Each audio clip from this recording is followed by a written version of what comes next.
morning, everyone. We are having this special meeting of the Yuma County Board of Supervisors.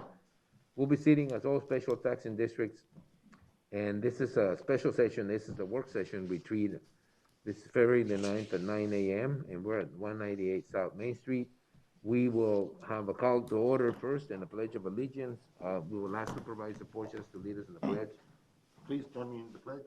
I pledge Pledge allegiance to the flag of the United States of America and to the republic for which it stands, one nation, under God, indivisible, with liberty and justice for all. So everybody remains at least 6 feet away from me because I'm taking the mask off for a little while. So I just don't, it doesn't sound right.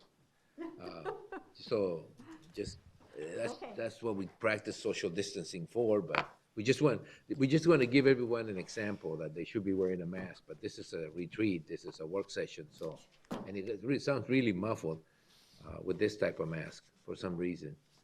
So we're gonna start by having a review of the agenda and the schedule, and I want to remind everyone, specifically Supervisor Lyons. I don't know if I will remind them of anything, but this is a very different type meeting. Normally, when we have the retreat, we have it in a larger place.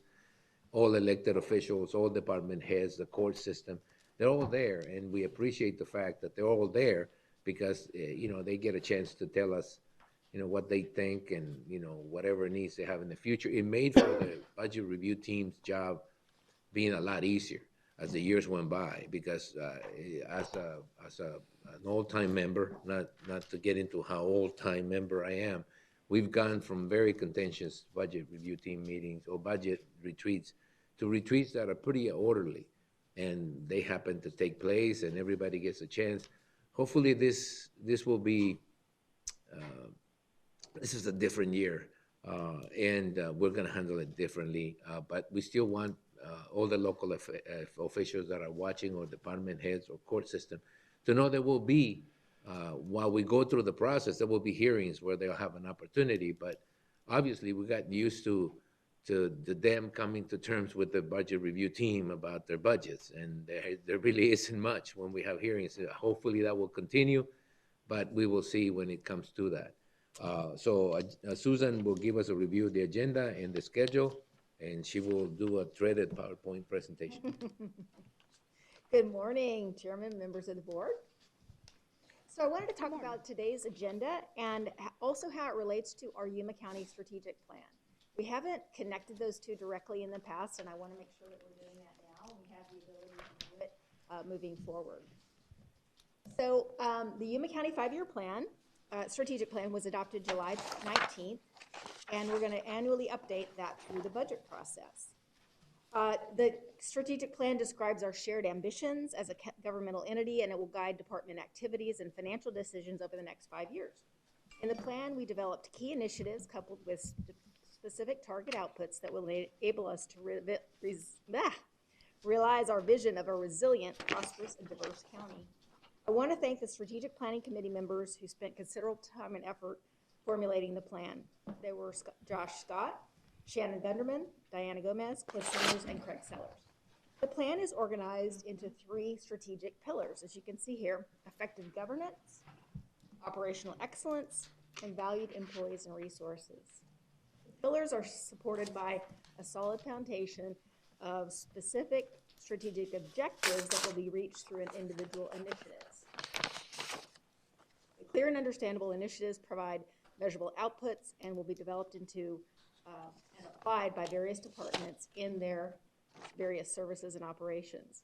So the key way we're going to use the budget to implement the strategic plan is through allocating resources to maintain and enhance an exceptional performance level and ensure we're delivering results. As I mentioned, annual updates to the plan will be made and presented to the Board of Supervisors following the annual budget adoption and will be posted on our website. So here's a graphic display of our strategic direction. As you can see, the 3 pillars are there, with each having 6 strategic objectives underneath them that support them. So how does the budget process relate to the strategic plan pillars? First, The board retreat that we're having today, your discussion and direction provides effective governance. Also, the mid-year review that we're going to have today, the financial outlook and the long-range financial forecast, the pension bond financing display the effective governance, your legislative advocacy, and the major budget considerations are the display of the Board of Supervisors' governance of this process.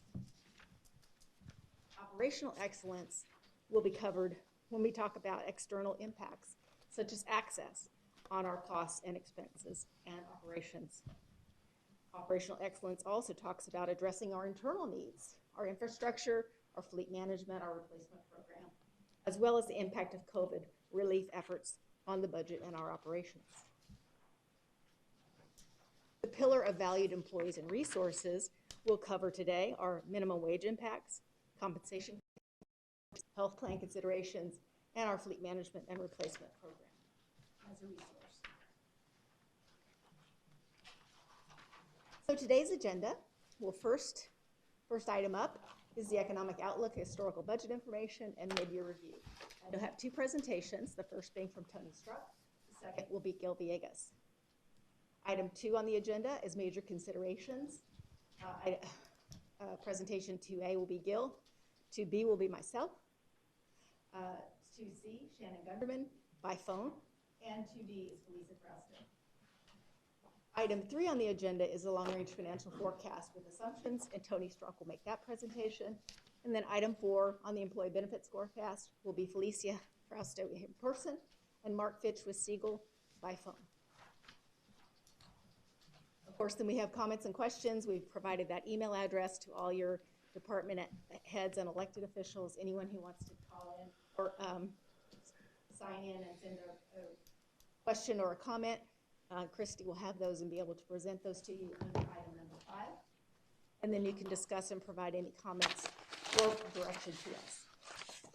Item 6 is discussion of possible action of the board's priorities and initiatives for 2021 as we move into the budget process. So we want to hear from you about how your reaction to some of these other priorities that we've identified, as well as additional priorities or considerations that you would like us to make sure that we attend to as we go into the budget process. And then, of course, Chairman Reyes will have closing comments. Of course. So, next up, we have item number 1, which is the economic outlook, historical budget, and financial information, and mid-year review.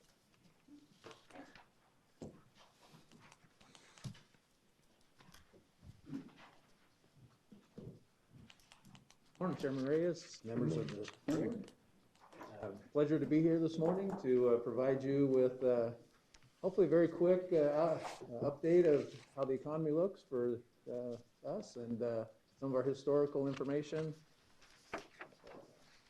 Topics, as we've done in the past, I'm going to look at the gross domestic product, how the job growth and unemployment looks from a national perspective and local, consumer spending, the real estate and construction market, major tax, our revenues and expenditures historically, where our fund balances are at the end of last fiscal year, and then look at historical property taxes and new assessments.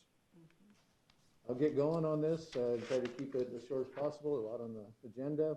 I wanted to start off by showing the fourth quarter of 2019 on the GDP, where Arizona was very strong. Nationwide was kind of booming as we entered into the beginning of 2020. First quarter of 2020 is when we started seeing the impacts of the COVID pandemic, where the Arizona dropped a little bit, the U.S. dropped 5%. So just look at all the dark states were performing very well, and as we went into the first quarter. Second quarter hit, everybody dropped. The U.S. dropped 31.4% in GDP. Arizona was one of the few states that didn't drop as hard as that, which helped us recover a little bit quicker. You can see throughout the nation how we performed. The second to third quarter, where we started picking up growth, we didn't bounce back as much because we didn't fall as much as the nation the prior quarter. some of the states in the dark actually fell harder, so they were able to gain at a higher rate. Overall, 33.4% increase in the U.S. growth, but we lagged slightly below that. The slide, I just kind of wanted to show back in the Great Recession, the number of periods in which we had negative GDP growth as about 7 periods to get out of that recessionary period. And then for this most recent recession impact of the pandemic, it was over a 2-year period or 2-quarter period that we were able to start bouncing back. So as a nation, there's a lot of things that kind of drive that. The high end, people are making projections for what 2021's GDP is going to look like. The overall consensus was about a little over 4% increase, and then in 22, a 3.4% increase after being negative in 2020. As far as driving down into the state and local areas, as the U.S. from 2018 to 2019, as we headed into 2020 was growing at 2.2. Our area right here with the southwest corner of the state performing very well and strong. The state in itself, Yuma, Maricopa, Pima, and Pinal County, the southwest corner, represent the largest GDP and also the GDP growth from 2018 to 19. Getting into a little bit of employment, the state of Arizona has fared well over the last 4 or 5 years, and even during the pandemic, still ranked number 3 in the nation as far as employment growth. And comparing November 19 to November 20 on jobs, we actually, as a nation, we lost almost a little over 9 million, which was 6% of our jobs. In Arizona, we lost 2.7%, so didn't fall quite as far as some of the other states. Tony, before you move on from the unemployment rates, Yuma's always had historically very high unemployment rates, and not comparable at all with the state or the nation. And I always justify that by saying we're a border county. There's some labor statistics that puts us in a difficult situation because people work seasonal, and there's a lot of seasonal work going on in Yuma County. But I've never had anyone from DES or from any other place try to explain why we have such a high unemployment rate that we're comparable to the tribes, which is probably the ones with the highest unemployment rate. But Imperial County, which is another border area, and Santa Cruz County, they also seem to have a little bit higher than normal unemployment rates. I said, gave credit to the argument that it is because culturally speaking, this is a very hot summer here. A lot of people just, especially farm workers, they go to California, they're moving around. So, but still it's just too large. At some particular point, somebody's going to have to explain that and say, we really don't have we have like a voluntary unemployment rate, not one of those unemployment rates that are created by a circumstance that it's unavoidable. It's just one of those things where a lot of our people out here are used to working 6 or 8 or 9 or 10 months out of the year and being in unemployment the other 3. And I just can't find a way to explain that to people. When they look at the unemployment rate in Yuma County, it doesn't look at all like, 6%, 7%. It almost never reaches that low. I mean, we're lucky to get below 10 at all. And I don't see that. The economy doesn't seem to suffer that. The different locales seems to get used to it. So we do live in a very different kind of a situation. Definitely hard to explain, and I think I've questioned that and wondered how that worked for all my years here. It's when I moved here in 2004. So, what I was trying to show on this slide is basically back in the Great Recession how we fell as unemployment but bounced back, and these are seasonally adjusted numbers. During this last period, we fell really quick, but bounced back at a much steeper rate. And that's showing the job gains from all the way back to January 2010. to what we lost from February to April of 2020, the U.S. lost 97.7% of all those jobs that were gained. Arizona, as we talked earlier, just fell 50%, still a lot of jobs, but wasn't hit nearly as hard.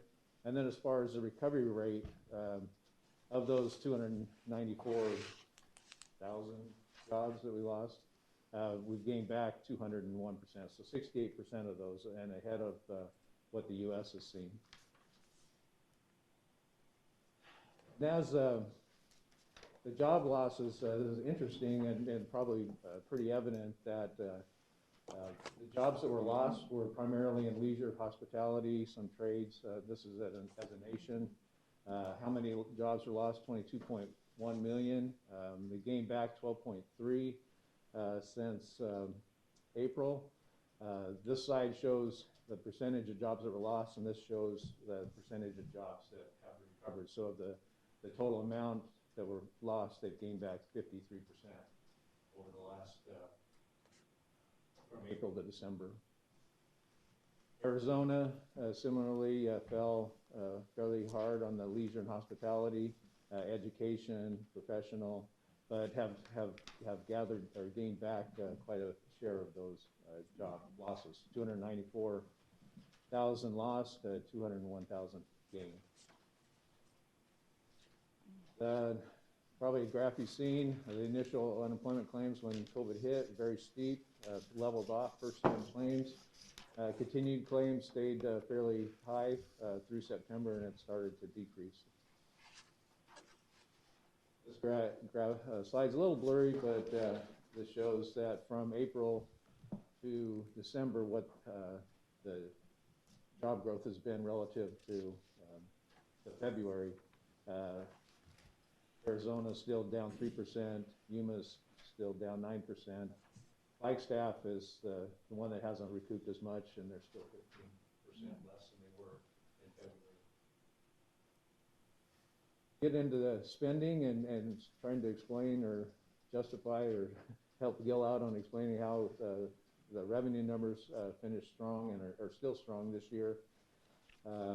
Personal, from the Great Depression to the current pandemic, personal consumption expenditures fell, services fell in the pandemic, but the categories that generate the most sales tax actually increased during the pandemic period, while they fell during the Great Recession. So that helps explain why we're seeing such good sales tax numbers. The categories, the left-hand side is the Great Recession. All these major categories, recreational vehicles, sporting equipment, a lot of new vehicle purchases all fell during the Great Recession. But as you can see here, during the pandemic, spending actually increased in all those categories.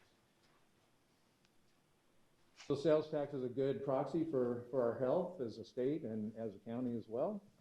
And we have strong auto sales in Arizona, up 13%, and of course building materials with a strong construction industry is up significantly. Still down in the restaurant, bar, and lodging categories, although Yuma has bounced back a little bit more, I think, than the rest of the state on both those categories. Just wanted to point out again, trying to justify how much sales tax revenues we've collected. Back in September of 19, our retail sales were about 137 million, and in September 2020, 151 million. That's a 10% increase in sales, which contributes to that. We actually had higher percentages in the prior months. We have seen the increases over prior year drop a little bit, but they're still above where we were. In fact, November, I think, was the first month where our year-to-year revenues actually fell just slightly. Tony, before you move out of that, I mean, it would have been nice to see what 2018, 2017 looked like, because I think that Supreme Court decision to allow taxes on internet sales it's responsible for this. Mm-hmm. You know, people couldn't get out. They spend a lot of money on the internet. 2 or 3 years ago, we would have not reaped the benefits of that. If we would have been just based, if this would have been just based on on the sales taxes from purchases, local purchases, we would have been in deep trouble as far as I'm concerned. I think this is a result of people not being able to go on vacation, getting the stimulus checks and the CARES check, and it's a combination of things that has really insulated us from what we expected to be a really difficult particular time. And we had what, a 30-40% drop in cross-border traffic, which to San Luis, Arizona, should have been a major blow. It was kind of, it could have been better, but I think that the internet sales just basically replaced the in-person sales to the point that, and because people wasn't as mobile, they ended up spending a lot more at home than they ever did, and I think that's reflected on the revenues. If we could go back to 2017, 2018, the increases were very gradual because it was just consumer spending. It was more physical consumer spending, the TPT, as you called it. It's indicative of sales taxes, and normally those sales taxes happen at the point of sale, which in the past used to be just physical. Now it's in the internet, so we're seeing these numbers, which are not what we expected, but maybe we should have, because when people don't have any place to go, guess what they do? They stay home and buy stuff. All right. I do have a slide later that kind of breaks out the remote sales. But that would be the sales from out of state. I think internet sales within state are already within our retail numbers. So you'll see big increases on that as well. We talk about how much money people had to spend. This is the why is our growth so strong? We received $32 billion in CARES Act assistance. And if you look at personal income growth without the federal monies in the second or fourth quarter, we would have had a 0% personal growth. We're currently twice the percent, or projecting, than what we would have been without the help of the assistance. We get a little bit into the real estate. Housing permits for the state continue to increase, both on a single family permits and multifamily permits as we continue through the 20 and 21 year. On the local level, this is a history of our residential permits, and it's been consistently increasing over the last 3 years, recovering from the Great Recession. Manufactured homes are fairly level. The value of a single-family residence actually bumping up a little bit. I think it's because of the cost of materials and the size of homes in the counties. On the Zillow's thing I found that kind of gives us a market overview, and we used this in the past. Last year we thought we were at 165,000 home value. Currently we're at $187,000, and that's about a 13% increase over last December. Zillow is forecasting about a 10% increase over the next year, which would put us up to 205,000. I know that the inventory out there for real estate is pretty low. My daughter does real estate, and finding houses, and the houses that are selling fast and at a higher amount as well. Get into our revenues. I think this last column, when you look at this 9% increase, I think when we were doing the budget last year, we thought we'd be lucky to get to what we had received in fiscal 19. But not only did we meet that, the last 3 months of the year really were very strong, and ended up with almost $25 million of gross state shared sales tax. County sales taxes, again, another number that kind of makes you shake your head. We ended up 15% above the prior year at around $15.7 million of county sales tax.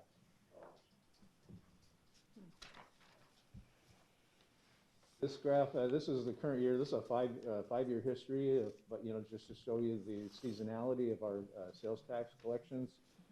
This year we were significantly above prior year all the way until we got to November, and that's where we decreased. We probably expect the December numbers in the next week or so we'll be able to update that time. And then I think I wanted to point out, this is, I think, what Chairman Reyes was kind of mentioning. this is blue line here. The top line is retail sales. This blue kind of purplish line, this is the remote sales. That's the additional revenues that we are receiving. Construction industry is this maroon thing. You see where it started picking up and kind of generating a big component of what we had. Restaurant and bars throughout the months. This is April last year where we dropped quite a bit because of the restrictions. June last year was actually exceeded June of the prior year. And then utilities is another big component. There's 7 categories here that basically are pretty flat throughout the months. And then this year, you can see that the first 3 months, the retail sales, the remote sales, construction specifically, was very strong. This is the first month that just dropped slightly below November of last year. And then our vehicle license taxes, we've been running 5, 6, 7% over a number of years. Last year it slowed down a little bit. I think at the end of the year did have an impact on that. I think just at the very end, people weren't buying the cars, but then that picked up as we got through the summer. On the expense side of things, these are the 7 expenses that have increased over $250,000 over the last 5 years. I'll go into more slides a little bit later. Access long-term care is the biggest increase, the most impact of what we have going forward. 4 of the categories are retirement driven, and Gil will talk about how it's going to help us on lowering that cost on a couple of those later. And automobiles, and we're going to have a presentation on the fleet program, how we need to invest and replace our automobiles. It's just the 5-year history just to show how the expenses are going. Employee health insurance increasing just slightly. Other expenses, dependent health care because of the shift has decreased and leveled. Retirement, we saw the big jump in the elected officials' retirement in 17, 18, and then the other retirements are shown. Just a quick slide to show you how the rates have changed. We see increases in Arizona State retirement, 0.19, and then the drop. This is the effect of what Gil did with the bond issuance to fully fund those plans. Access recipients, the slide from JLBC, is probably no surprise that the number of people on access has increased fairly significantly over the last year, which does drive up our potential access cost and our Altex long-term care. You can see back in 15 it was about $8 million. We're looking currently at about $10.5 million based on the JLBC estimate. It was a 12% increase here from 8.5 to 9.5. Other expenditures, mental health services, that's our return to competency, both in custody and out of custody, and also the Title 36 dollars, the contract that we have with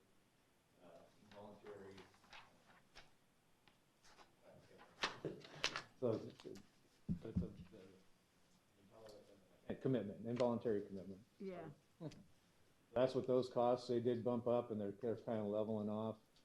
The legal services in Shannon's area, he's been spending less money in that, which is,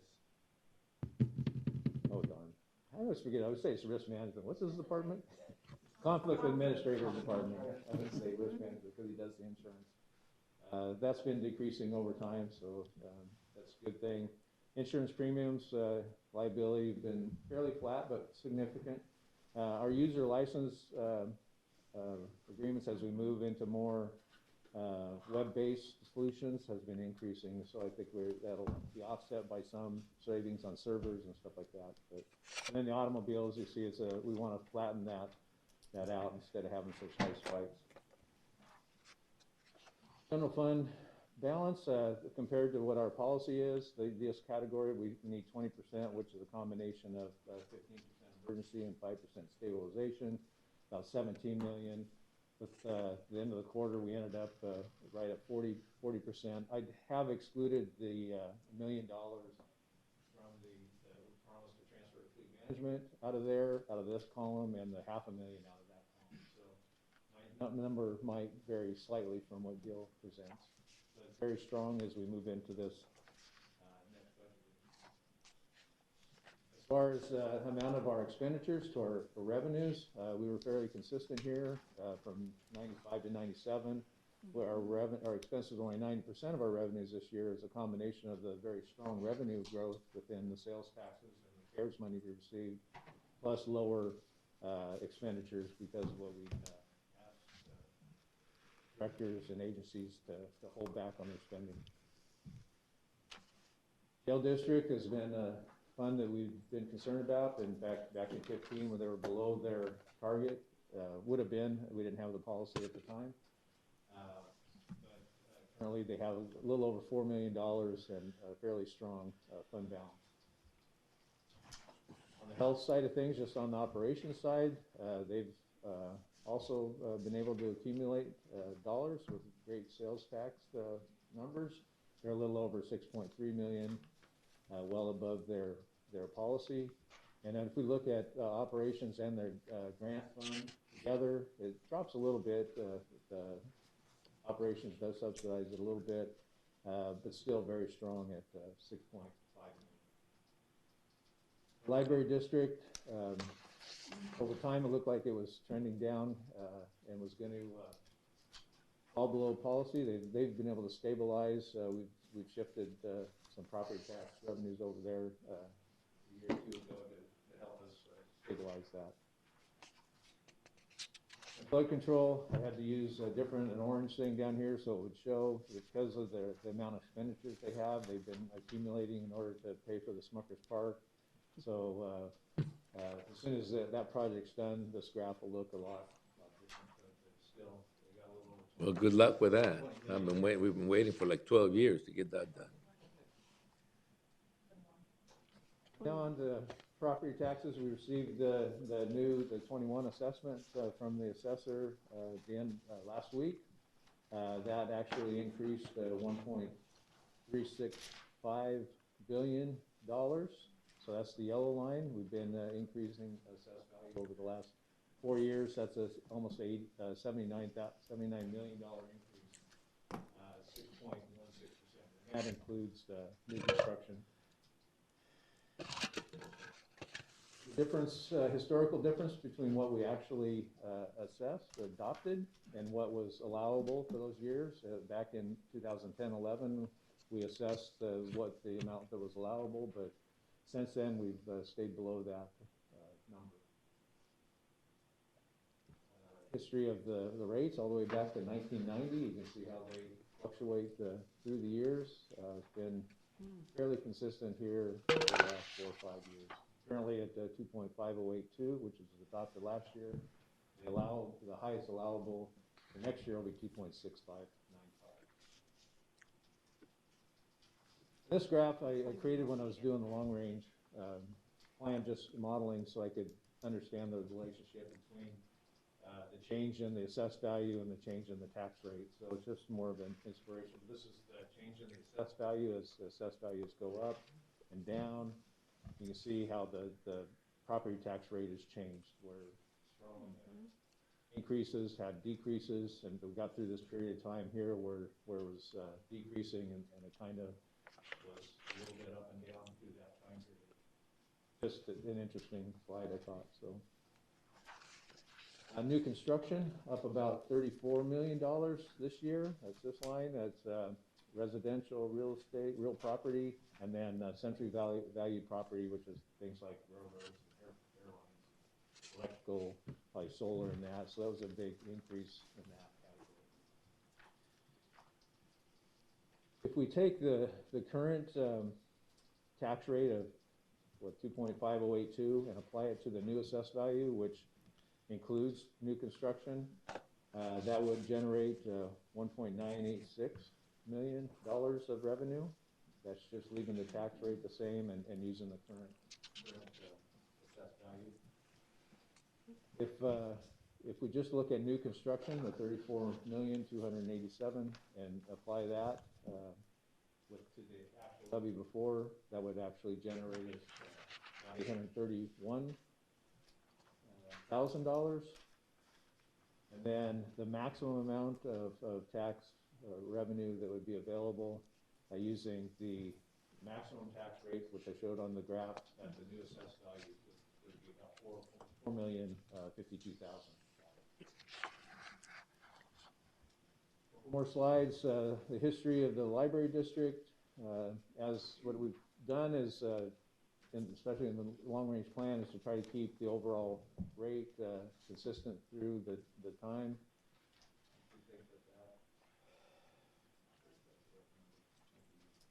But any down result of the tax rate going down and the debt, we're going to have operations to keep the tax rate the same. And then the flood control, a couple years ago, we took some of that tax to general fund to help support general fund to keep the tax rate, overall tax rate the same.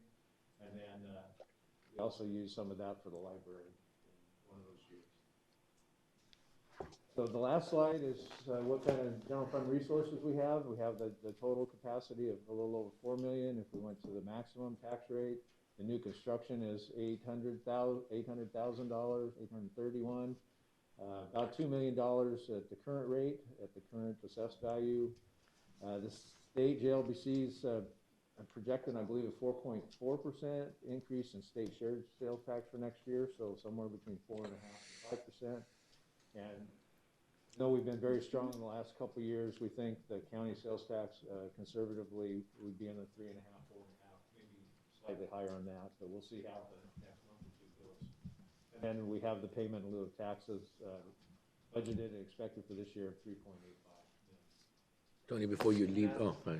That's all I got, so I'm open for any questions. Anybody Well, first of all, let me just talk about PILT, because it's been an ongoing conversation for many years. I mean, PILT was is still one of those things that every year we sweat it out.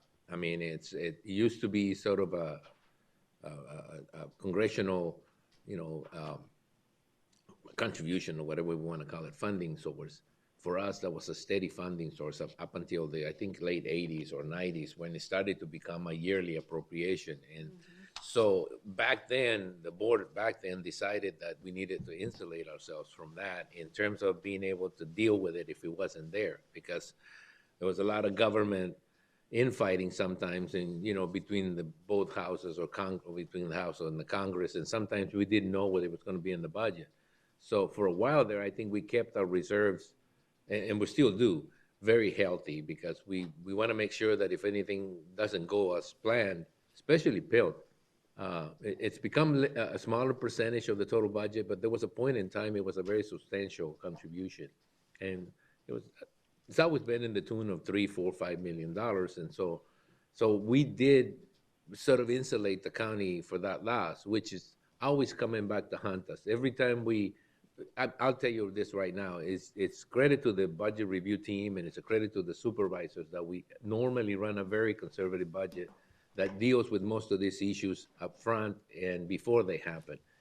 Every once in a while, I think we tend to get punished for that, because whenever we ask for help and whenever we say we have problems, they look at our reserves and say, well, what do you mean you have problems? You have 20% reserve, and so doing good sometimes isn't, I mean, I get called all the time by, Congressman Grijalva asking whether we need anything. And the answer is always, most of the time, no, we don't. We're okay. And that's not normal. That's not the normal, but in most cases, in other counties, they normally have a problem they have to deal with. I know that this is a relatively new board. Most of you are relatively new at this, but I think that it is wise to take a look at the past and know that some of us who went through the really bad spots, are sort of still there with an institutional memory about once you start relaxing, it is you're on a path to problems. I mean, I think that the way that the budget's been handled throughout the years, and it's been incredibly made easier by the budget review team and the way you guys have worked out with the elected officials, because there was always a clash, especially with the courts, with the sheriff. There's never going to be enough sheriffs in this county, right? I mean, that's just the way it goes. And judges don't like to be told what to do. So, and because they have, an authority, to basically get what they demand, it's always been a very fine line working with them. And I think over the last few years, it's actually been the easiest process. By the time it gets to us, it's pretty much done. I mean, unless we want to mess with something, which means to me, unless we want to reduce somebody's budget, they're all going to be okay. Now, they may come and ask for more, and that's where the decision comes in a little bit. Maybe more vehicles, or maybe more something they want, some IT issue that we haven't dealt with. But the majority of the time, this has been this has been nothing like what I started with, which was a very contentious, very difficult situation where they would come up here and almost every elected official wanted more or something. And it was really difficult. So I want to commend the budget review team from the beginning for making this process so easy that we can have a hearing like this and not have anybody stand up and throw something at us, which mind you, almost happened at one particular time. So thank you very much.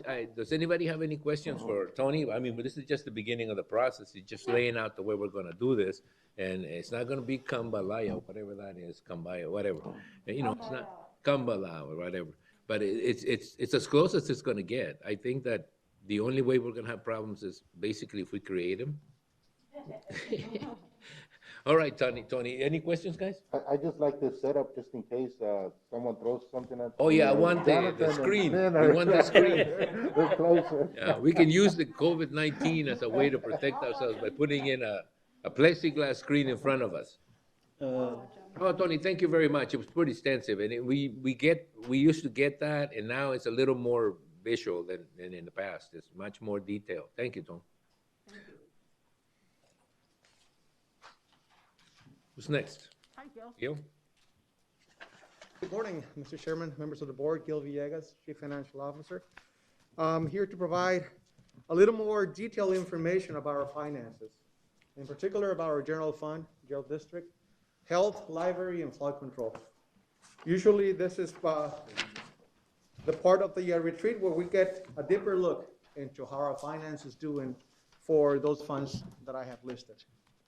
Tony did provide us kind of a high overview how the nation is doing, how the state is doing, and how our funds are doing. So we're really going to dip into our financial information, okay? So what I have here for you today, I'm going to be presenting a spreadsheet. The spreadsheet has 6 columns. The first column will list all the line items that we're used to see. I'm not going to go through all the line items. That would be impossible, and it will take pretty much 4 hours. But what I'm going to be doing, I'm going to be touching on the ones that have a significant impact to our budgets. The next column, it refers to our current budget, fiscal year 21. And I want to bring to the board's attention that when we created this budget, it was right in the middle of the pandemic. Last June, the uncertainty, we didn't know how our fund was going to do. We had a lot of concerns about our resources. We didn't know if the revenues were to come in. The state was being shut down. We had a lot of local businesses having issues. So it was a very conservative budget, just like Chairman Reyes alluded to it. Back then, we were just trying to be flat as 2019. Then the next column is the activity that we have through the month of January 2021.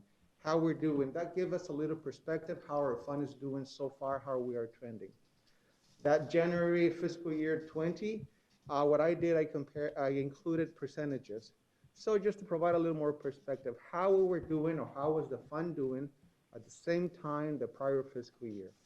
Then I'm going to be providing the projection. This is based on our current trending, how the line item is doing, how the fund is doing, significant factors that have come to our attention, and also based on prior year history. I usually use a 3 to 5 years history to come out with the projection.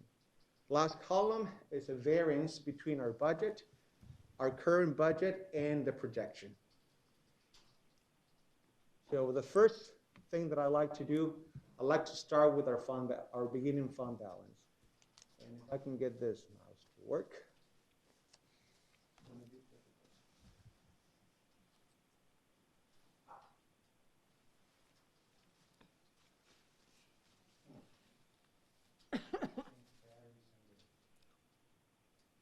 Can you click on the 10,292,000, please? Right there. Thank you. So our beginning fund balance, when we were preparing our budget, again, aiming on the conservative side because we didn't want to include revenues that we're not expecting. Our total budget was 25,178,000. That was our projection for the beginning balance. Now that we have our financial statements, for the general fund only, we're looking at a number of $35,473,000. It is a difference of 10.3, almost $10.3 million. That difference, I can pinpoint exactly what was the reason why we had such a large discrepancy between our budget and our current numbers that we have at the beginning of the fiscal year. This is for fiscal year 20, how we finish our year. So the first item that we have is the county sales taxes. Our projection, our conservative projection called for $12.7 million. We ended up having or receiving $15.7 million. Tony alluded a little bit about our county sales taxes, how well we were doing, and the majority of the additional resources came from construction, prime, and all the renovations that people were doing to their houses. I guess the incentive monies that we received from the federal government back then, the additional income tax refunds that we received, our local residents that were investing that in construction, that were investing that in making changes to their home. Hill, So in Hill, before you move Yes. on, I've seen them before, but I just want to make sure, your current budget for fiscal year 21, is that at a particular point in time, or are you projecting into the end of fiscal year 21, or are you simply saying at this time, right now, the beginning fund balance is $25 million. We projected 25 million, but it's actually 35 million at this time? Mr. Chairman, what it Right. is, this is the beginning fund balance. This is how we started our budget. Okay. Remember, when we're doing our budget, we don't know how we're going to finish the All right, I current get it. fiscal year 2020. So we begin. We usually wait until our audit is completed so we can provide, this is the actual number of how we finished the year. But what would you put 21? I mean, wouldn't that be fiscal year 20? I mean, 1920? It's the beginning fund balance for fiscal year 21, which is the ending fund balance for fiscal Okay, year that's 20. probably why I'm a little confused. So this is actually the end of 20. This is and the actually beginning of end 21. Correct. So that's the number you start on July the 1st. Let's put it Correct. that way, right? Because it's the beginning of this fiscal year. Maybe for the new board member, the explanation is we don't run on a calendar year. We run on a different year. We run from July 1st to June something, June 30th or June 31st, depending, I guess, on how many days that month has. So by now,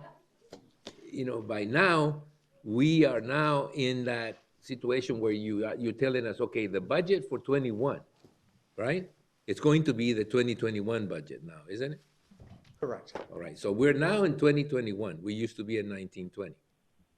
And the beginning for 2021, basically July the 1st, it's this one. So that's right. That's the way it is. So we've been 6 months into this year is what I'm saying. And this year is actually 2021. Yes, Right. Mr. Chairman. So Right. yeah, perhaps I should have started with, as of July 1st. So as of July 1st, we started with $10 million over Correct. on the general fund. From budget to our actual number. Yeah, I know. Okay. And the reason why we have those almost you're trying- $10.3 million has to do, like I said, better than expected county sales tax collections. Tony alluded to it, that we receive an additional almost $3 million more than the prior fiscal year. We ended up 15.4% above fiscal year 19 last year, which is, we never seen that type of an increase. Another good pleasant surprise that we had was the state sales taxes as well. Our projection called for 22,271,000, ended up with almost $25 million from the state, a 9% increase from fiscal year 19, and almost $2.7 million more. If you were to tell us that we were going to receive that during the pandemic, it was impossible for us to conceive this. That's the reason why we went with a very conservative budget. Another item was the AC CARES money at the allocation that we received from the state. It was late during the budget process when we were notified that we were going to get those $7 million. This is the allocation just for fiscal year 20. Back then, we didn't have a clear explanation how we were to treat those funds. So what we did, we created a fund with all the monies that we received.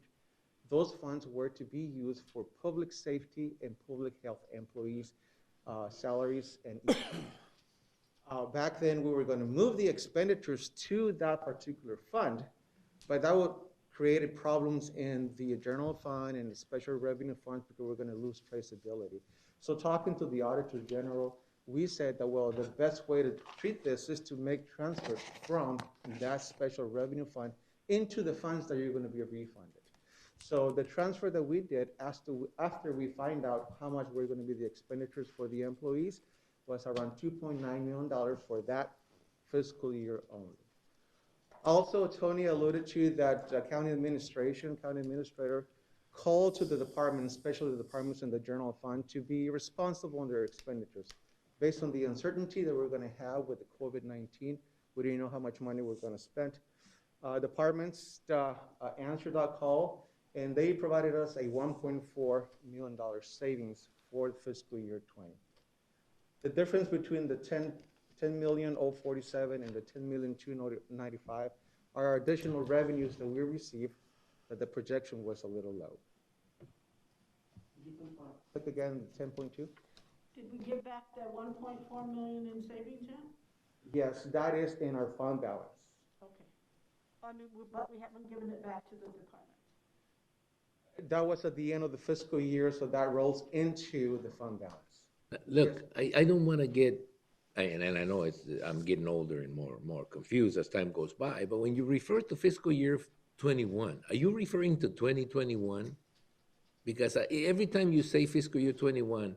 Mr. Chairman, we're discussing the beginning balance, which is how we finish but we're not. fiscal year 2020. Okay, fine. So we're talking about 2021, the budget for 2021, right? We're in the middle of 2021 budget, right? What, And- Mr. Chairman, in the future, I think what we'll do is we'll try to standardize the FY terminology that we use. But FY 21 that Gil is referring to is FY 20-21, which started July 1st of 2020 and will end June 30th of 2021. That's the one he's referring to, the one we're in right now. Yes. And what we're looking is to actually do the 21-22 budget now, right? Because that's, setting the stage of how we got to where we are. okay, so this is 2021, and we're looking at 21-22, beginning July 1st, 2021. All right, okay, got it. Okay, so now, how we're doing with current fiscal year budget, fiscal year 2021. Yeah, you go back to that. Okay, all right. Right now, I'm providing a projection how we're going to finish the current fiscal year. We are discussing the numbers for current fiscal year. I have not provided anything, we're not going to be discussing how we're going to do for the next fiscal year. You're telling us How do we think we're going to finish the current fiscal year? Okay. All right, so local revenues, we always start in the general fund and local revenues. Our first major source of income is our property taxes for current fiscal year. Back in October, talking to the treasurer, we were concerned about collecting property taxes. Businesses that were having problems financially, and I know the treasurer was receiving some calls from some local business that they might have problems paying the property taxes. The treasurer has implemented different options to collect their money, partial payments, online payments, and I think that made it easier for a lot of businesses to make their payments. For current fiscal year, we budgeted $31 million in property taxes. Right now, we have collected almost $19 million. That's around 61%. Going back in history in prior years, we have been averaging 58, 59% for the first payment, which is due in October 1st. So we are trending exactly where we need to be in the prior fiscal years. Actually, you're trending a little higher. We're trending a little higher to compared to last January fiscal year 2020. we're trending 4.2% higher than the last year for the same period of time. So that gives us confidence that we're going to be collecting exactly what we had budgeted. Another thing that we need to consider for property taxes is that we included an increase, or we increased the allowance for uncollectibles. Again, based on the uncertainty, we didn't know what was going to happen. So usually we are averaging 2%, 2.5% uncollectible allowance from uncollectible from our total levy. This year we're including a 3.5%. So current taxes, we believe that we're going to collect exactly what we had budgeted. Unfortunately, we're not doing very good with the prior year or the interest and penalties. We're falling behind a little bit in the collections. So we are estimating that we're not going to collect what we had budgeted. We're going to be very close, but we're not going to be collecting. For the prior year, the estimate calls for $544,000. The projection called for $544,000, and our budget was for $555,000. So 11,000 difference, which is not much. We're going to be very close, but we're not going to be right there. Interest and penalties is the one that we don't think we're going to meet our budget line item. The next line item is our county sales taxes. How are we doing right now? Right now, we have collected, this is all the way to the month of November. We only have 4 months. Remember, there is a 2-month lag from the time when the taxes are due and they're reported to us. So we have information all the way to November. We're expecting December to be hopefully around mid to late February.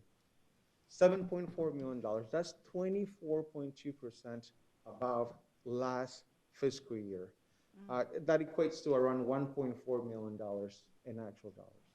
We have budgeted $13.2 million. The projection called for 17.7, which is an additional 4.4 from our budget number. You want to click, please, on county sales taxes on the 4.4, right there.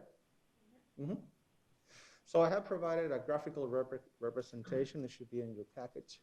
How the collections have worked for the last 3 fiscal years. Fiscal year 19, that's the orange one.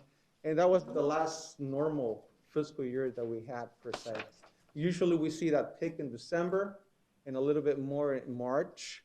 And then during the summer months, we see the decline all the way to October when the snowbirds are back. Fiscal year 20, that's the gray bar. During the pandemic, was the time when we started seeing those additional collections, especially in March when the whole pandemic started. We were expecting to see a significant decrease in our collections, and we did pretty much exactly the same as the prior fiscal year. April, May, and June was a lot more than anticipated.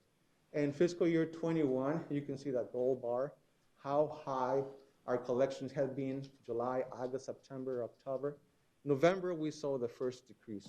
That's why we're not estimating that we're going to be higher than 12% in our collections. Again, please. Chairman, you have a question? No. I'm just still struggling with you calling it fiscal year 21 when it's actually all in fiscal year 20. You know, but I'm going to deal with that. I'm going to get to it, to the point that I just This is say. the information for I know, fiscal year I know. 21. That's impossible. We're not in fiscal year 21.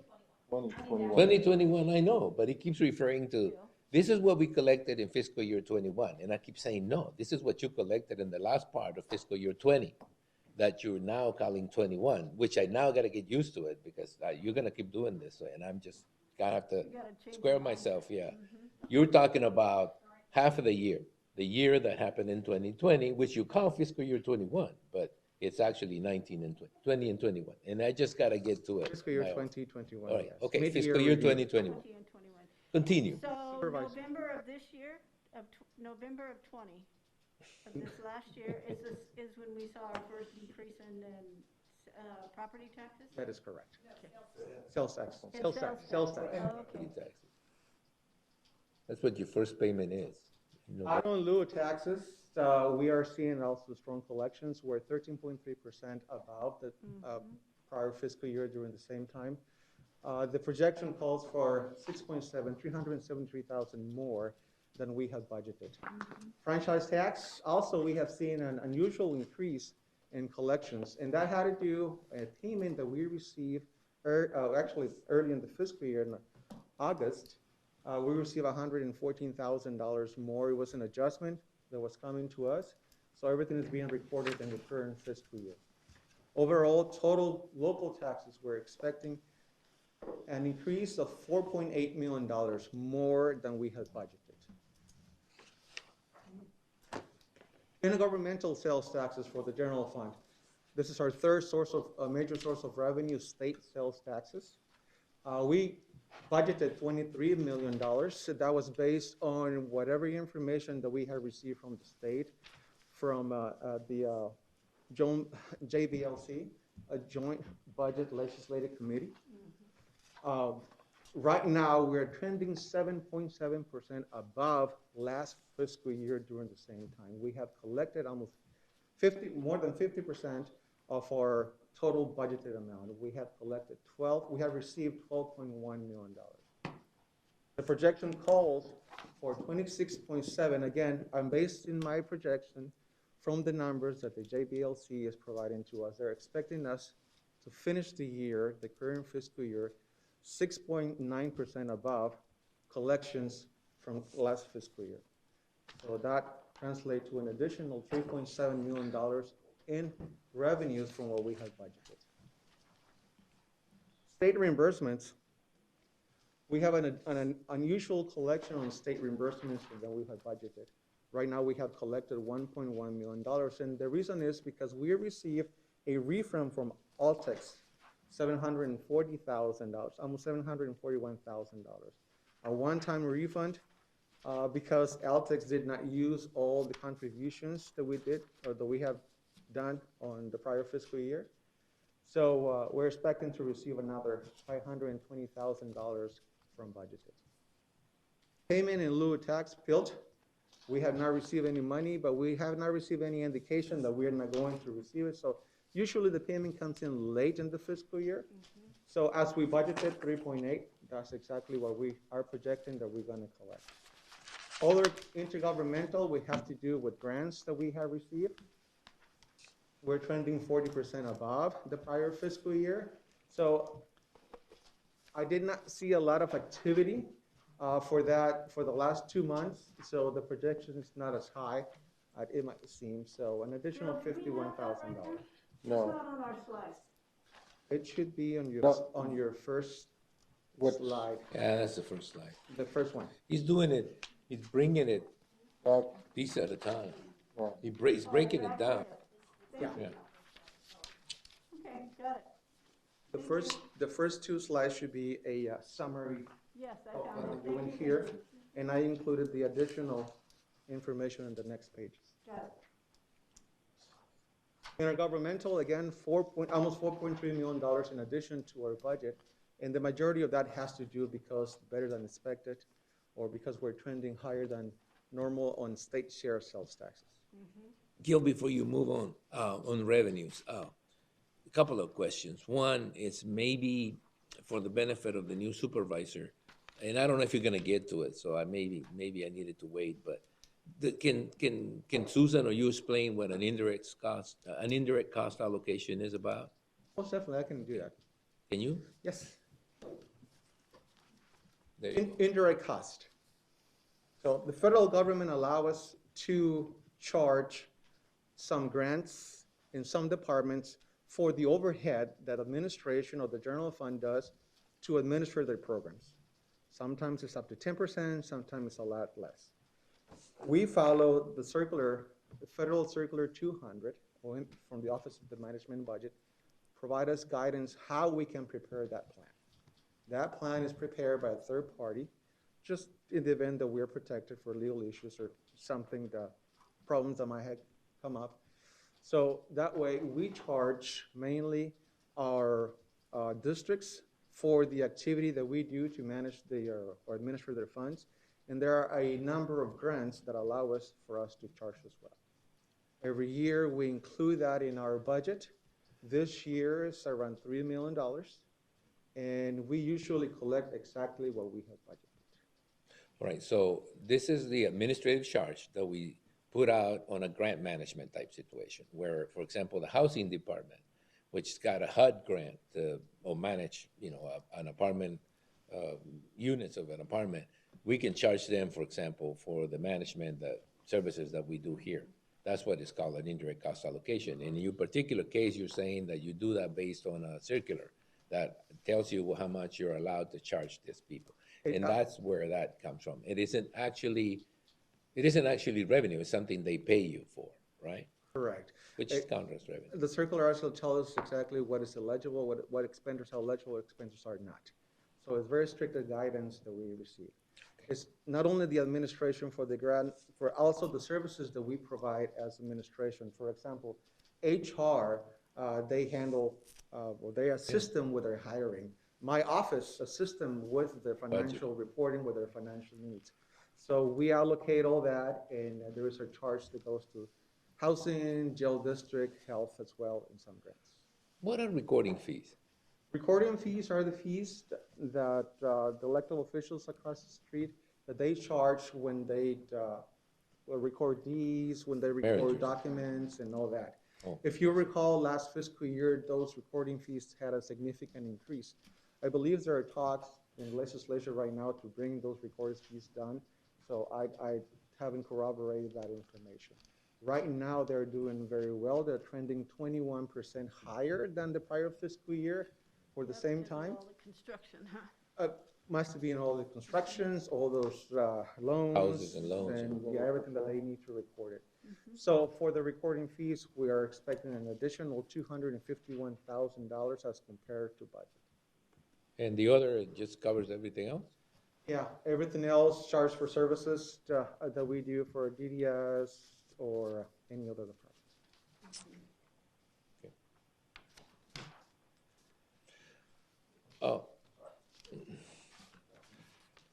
When you consider the variance in the budget, you do consider the CARES money that went in there, right? Because when you said, well, obviously you said we weren't really expecting to have such a high start for the fiscal year that you're talking about. But you are including in there the money that you didn't allocate. You sent to the general fund that didn't get allocated to the health department or allocated to the sheriff's department in this fiscal year. So that $10 million start includes that money, right? Includes portion of the AC CARES. Portions. The majority of your public safety officials are funded by the general fund. That's the reason why we get a larger allocation than the other departments. Okay. But it is included in there. Correct. In the 10 million, And part of it. You I'll see saw it. a portion of it last fiscal year, you're gonna see the rest of All it right, this got it. fiscal year in a minute.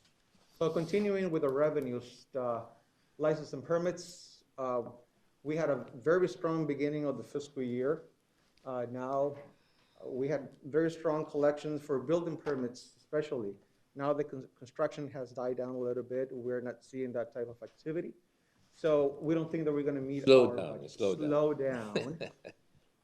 We don't perceive that we are going to meet our budget, even though we're trending 1.3% higher than the prior fiscal year. Fines and forfeit, maybe this is the category where we have seen the most impact negatively in regards to collections. I know the courts have slowly started to do their hearings and their procedures, but collections are just not coming in. We are trending 50% less than the prior fiscal year. Right now, all the way to January, we have collected $680,000. Our budgeted amount is 1.7. I think we're going to be under our current budget by $456,000. Interest in investments, talking to the treasurer's office, because the interest allocation seemed kind of low. She was telling me that currently the investments, the returns are not doing very well.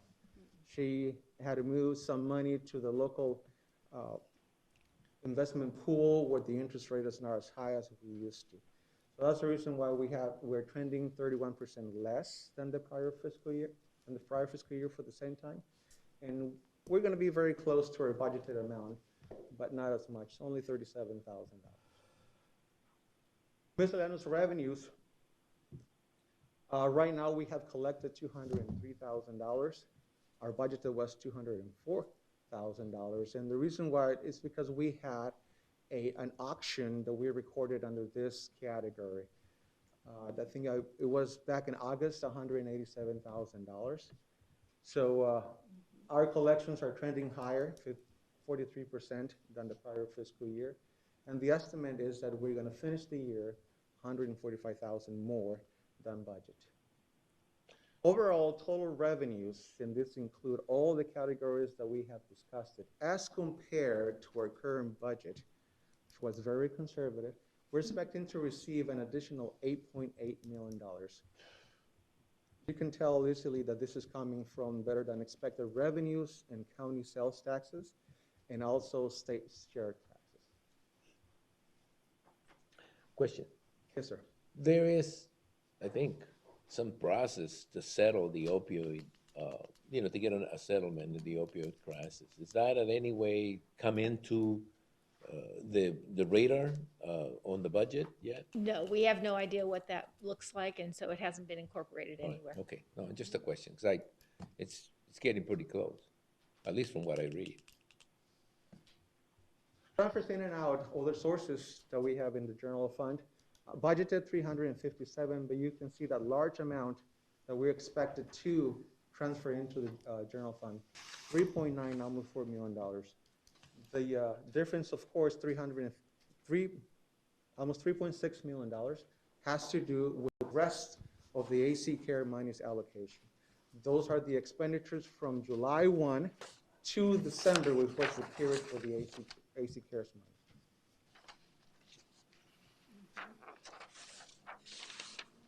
I have included here, and I apologize, I just realized there's a typo in health, spelling health. This is the total allocation that we had for the money that we received in the AC Cares money. Last June, we received $7,017,666. General fund received the great majority of it because general fund was a priority and because the majority of the public safety employees are funded from the general fund. But there were also some special revenue funds, especially the jail district, that received some money for their eligible employees. The jail district receiving the most, around 6%, or $421,000. Health district operations also received $291,000 of the total allocation. This is based on eligible employees, public safety, and public health. That's the one that we gave them additional funding during the pandemic because, right? Is that the correct one? Is that what this additional money is for? You may be referring to hazard pay. Yeah. That was separate from this. That's That what is that separate. is, the hazard pay. Okay.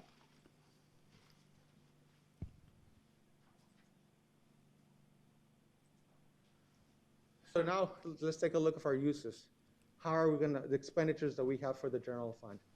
We start with personnel services right now, and we are trending exactly or very close to what we were doing last year during the same time. Almost 1% above, maybe because of the increases that we have to our salaries.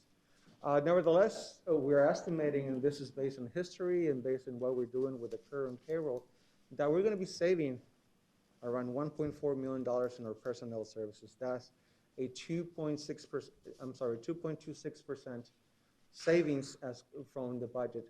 Prior fiscal years, we have received a larger savings than that. Supplies and services, we're trending a little high, but this year I'm projecting there are going to be more expenditures from the departments. So we're going to realize a little bit of savings as well, $571,000. Capital outlay. We have budgeted $2.8 million. Right now, we have delayed as much as we can these large purchases because of the pandemic and the uncertainty. We didn't know how it was doing. But for vehicles, there is an appropriation over there that we're going to be spending that money. The projected amount that we're going to be spending is 1.8, saving $970,000. This savings is for the $1 million that we budgeted for the fleet management that we are not going to be transferring current fiscal year. It's going to be the next fiscal year. What happened for fiscal year 20, for current fiscal year, we included that appropriation. The board wanted us to do that, in the actual line item for expenditures. So we're not gonna transfer that money. We're gonna be spending a little bit more in budget and capital outlay than budgeted, and those are some transfers that we have done from contingency into capital outlay for some capital expenditures. Debt service, as budgeted, for all the debt that we have, we're estimating that we're gonna make those payments. The same thing with transfers out.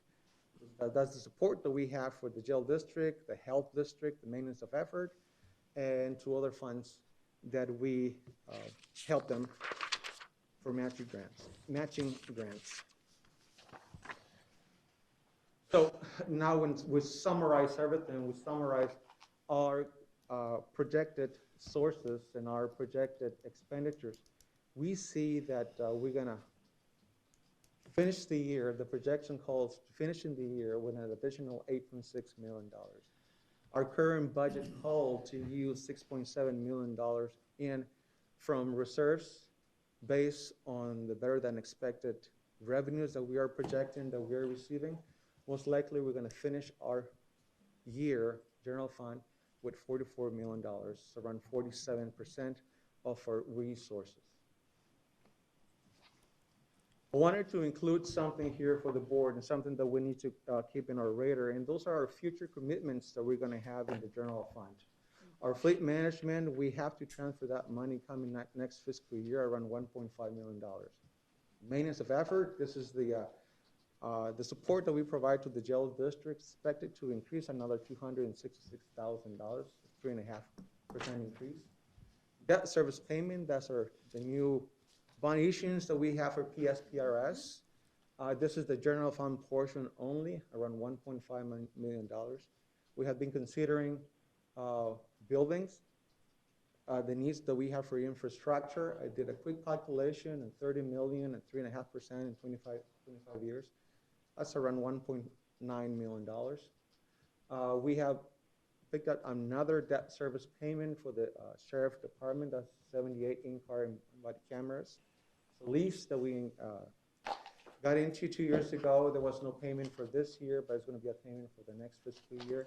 And so far in the legislative updates, we have received notification that the optics, our contributions, are going to increase almost $500,000 for $148,000.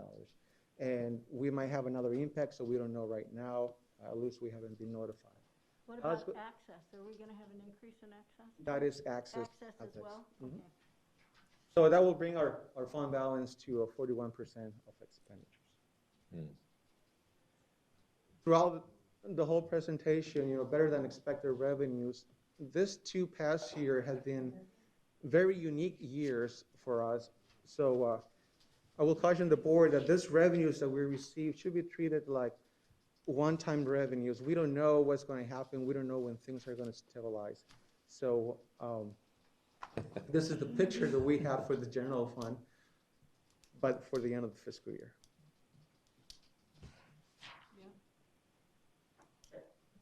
Right? Are you done?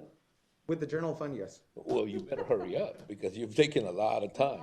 Now, I know we got like 6 or 7 or 8 items. And really, I know that this is your area and I know you like it, but I mean, this is getting to a point where, you're gonna take up the whole morning up at this Mr. space. Chairman, So you gotta hurry it up. Just want to provide additional information. Well, for I the general know fund. you do. Usually and I the know you- districts are go faster than the general. All right, well, just go a little, pick up your speed a little bit. Okay, here we go. Jail district. Our budget beginning fund balance for the jail district was estimated to be $1.3 million. We ended up with 4.1. The additional $2.8 million that they're receiving is because, better than expected, local sales tax collections. You will see it's not the entire 2.9 as we received for the general fund, and that has to do because some of our projections were higher than expected. But we were very close to whatever we had projected for the jail district, except for the county sales taxes. For current fiscal year, similar to our general fund, we have budgeted $13.3 million in collections right now.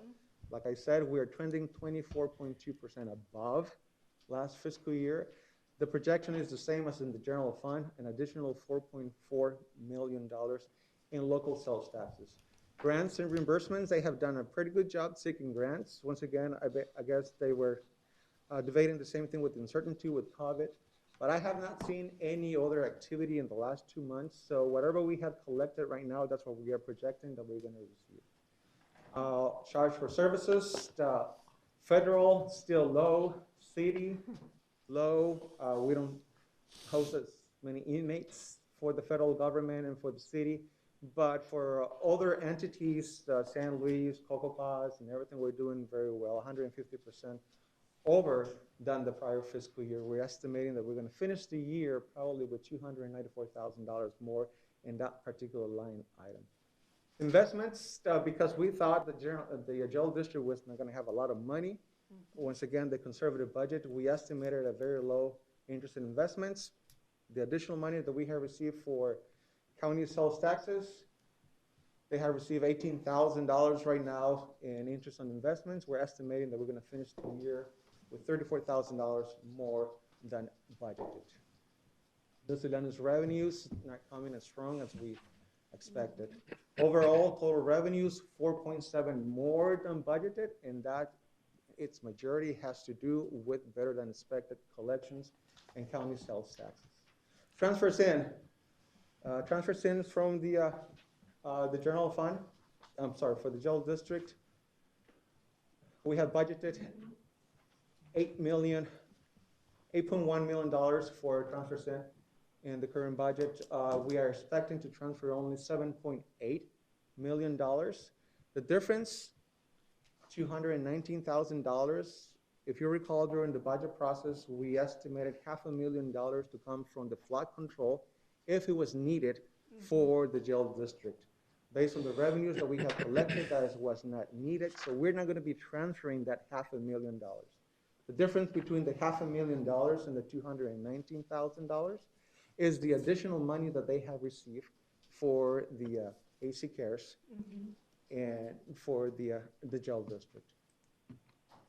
For the what? Jail district Jail Jail district. district. collection. Continuing with the jail district operations, personnel expenditures, right now they're trending high in their personnel services. During this pandemic, a lot of officers, they have to do overtime, holiday pay. Those are the line items that are really high. 5.5 above last fiscal year for the same period of time. We're estimating that they're going to finish the year above the budgetary line item, $345,000, $346,000. Also, I need to remind the board that during the current fiscal year, the jail district committed to $1.3 million in guaranteed savings. So that's what we have in our current budget amount. Supplies and services, there are going to be some savings based on the trending and how they're doing right now. And capital outlay, whatever we have provided for vehicles, they're going to spend that.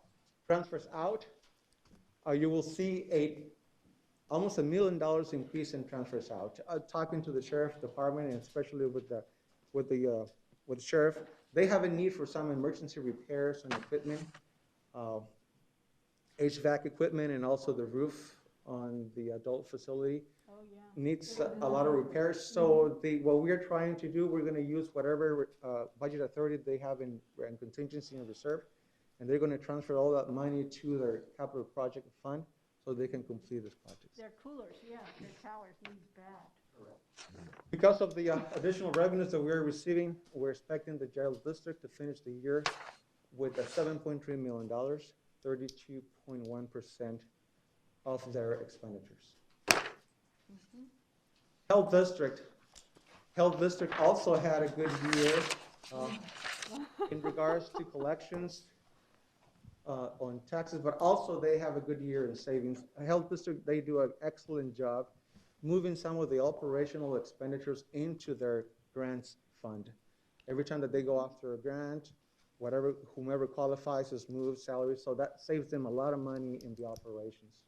County sales taxes, again, because their tax rate is lower, they're going to be receiving less taxes than the general fund of the jail district, but nevertheless, almost an additional $1 million. Charge for services, permits, they're trending low, and we don't think they're going to meet their budget, $345,000 versus the budget, $383,000. Charge for services, I have provided additional detail with significant line items that we have. Overall, we're expecting them to receive more revenues than budget, around $128,000. Interest on investments, they are trending low as well, and we think that the projection called for $48,000. Their current budget was $65,000. Again, we were expecting that they were going to have a high cash flow because of the expenditures that have been moved to the grants. Miscellaneous revenues are trending high, but they're consistent, so nevertheless, we think they're going to finish the year with $3,100 more than budgeted. Transfers in, the $786,000 transfers in budgeted, that's the support that they get from the general fund. The projection calls for an additional $291,000. That is the AC CARES money that they're going to receive in current fiscal year for their public safety employees. One of the things that we find out in this pandemic is that they really need a storage facility. Hopefully this money can go towards that storage facility that they need to build. In regards to expenditures, personnel services, again, because they move money to the grants, savings $963,000, almost $1 million, but their supplies and services, probably they're going to exceed their budget. They're going to have plenty of savings for them to cover that small discrepancy. Transfers out, just as budgeted, $1.3 million. Total uses, we're going to have an additional savings of $898,000. For the health district operations, so we budgeted $1.4 million use of their current budget. We're expecting the projection called for an additional $782, which is going to bring the fund balance to $7.1 million. So Tony alluded to the health district grants funds. The grants funds usually is running a negative fund balance, and the reason that is because the timing on payments, sometimes they incur the expenditures, the payment does not come in, or sometimes those expenditures, they're not become refundable. So once we include the grants funds, that fund balance really goes down to 49.7%, very strong. Library district, during the fiscal year, beginning fund balance for the library district, our projection, they had additional savings in expenditures. That's why they are starting the year better than anticipated. Once again, for our property taxes, we're trending 1.3% high. There is no reason for us to believe that they're not going to make all the collections as budgeted. Similar to the general fund, personal property for the prior years, we're going to be trending a little bit low. Everything else for the jail district, you can tell in the revenues that they are trending low. Excuse me, that I think has to do because they were closed during the pandemic. So most likely for the revenues and sources, total revenues and sources, they're going to receive $102,000 less than budgeted. Their strong beginning fund balance hopefully is going to cover for that shortage in resources. When it comes to uses, personnel, supplies and services, and capital, total expenditures, we're expecting an additional savings of $64,000. They are trending low on their personnel services. I guess there are some openings that they haven't filled out right now. They're also trending low on the supplies and services being closed. They don't use as much supplies and services. And capital outlay, we're going to spend more money than they have budgeted. Again, they have a project that they want to do, and they would like to use whatever budget authority that they have in contingency in current fiscal year to complete that project. It has to do with the book sorter. It's a large project and also has to do with AC repairs to the library district in San Luis, Arizona. We're expecting that they're going to finish the year with $4.6 million, which is 39.2% of their total sources. What I did, I included we have been keeping an eye on the fund balance for the jail district. We purposely have been decreasing their fund balance. Fiscal year 20, fiscal year 21 estimate, those are the two unique years that we have. That's why we've seen that increase in their fund balance.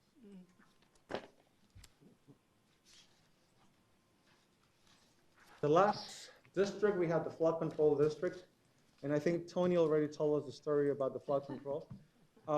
We're expecting for them to receive all the property taxes. There is a discrepancy or a unique number that we have for the flood control licenses.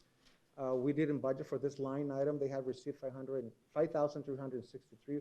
Probably, we're thinking probably a missed classification, and that money should actually go to flood control plans and checks.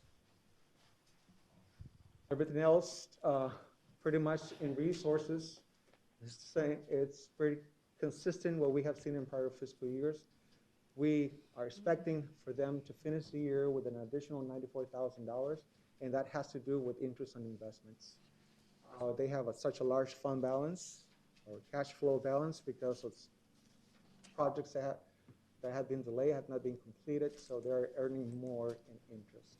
Personnel, they don't have a lot of vacancies or a lot of changes when it comes to the personnel. So we think they're going to finish the year very close to their budgeted amount. Supplies and services, there are going to be some savings. This is based on history. They have done that throughout the past 3 or 4 years. Capital outlay, we were expected to spend $16.4 million. A lot of that had to do with Smucker Park. I guess that's not coming to fruition. So it's only going to be $1.7 million.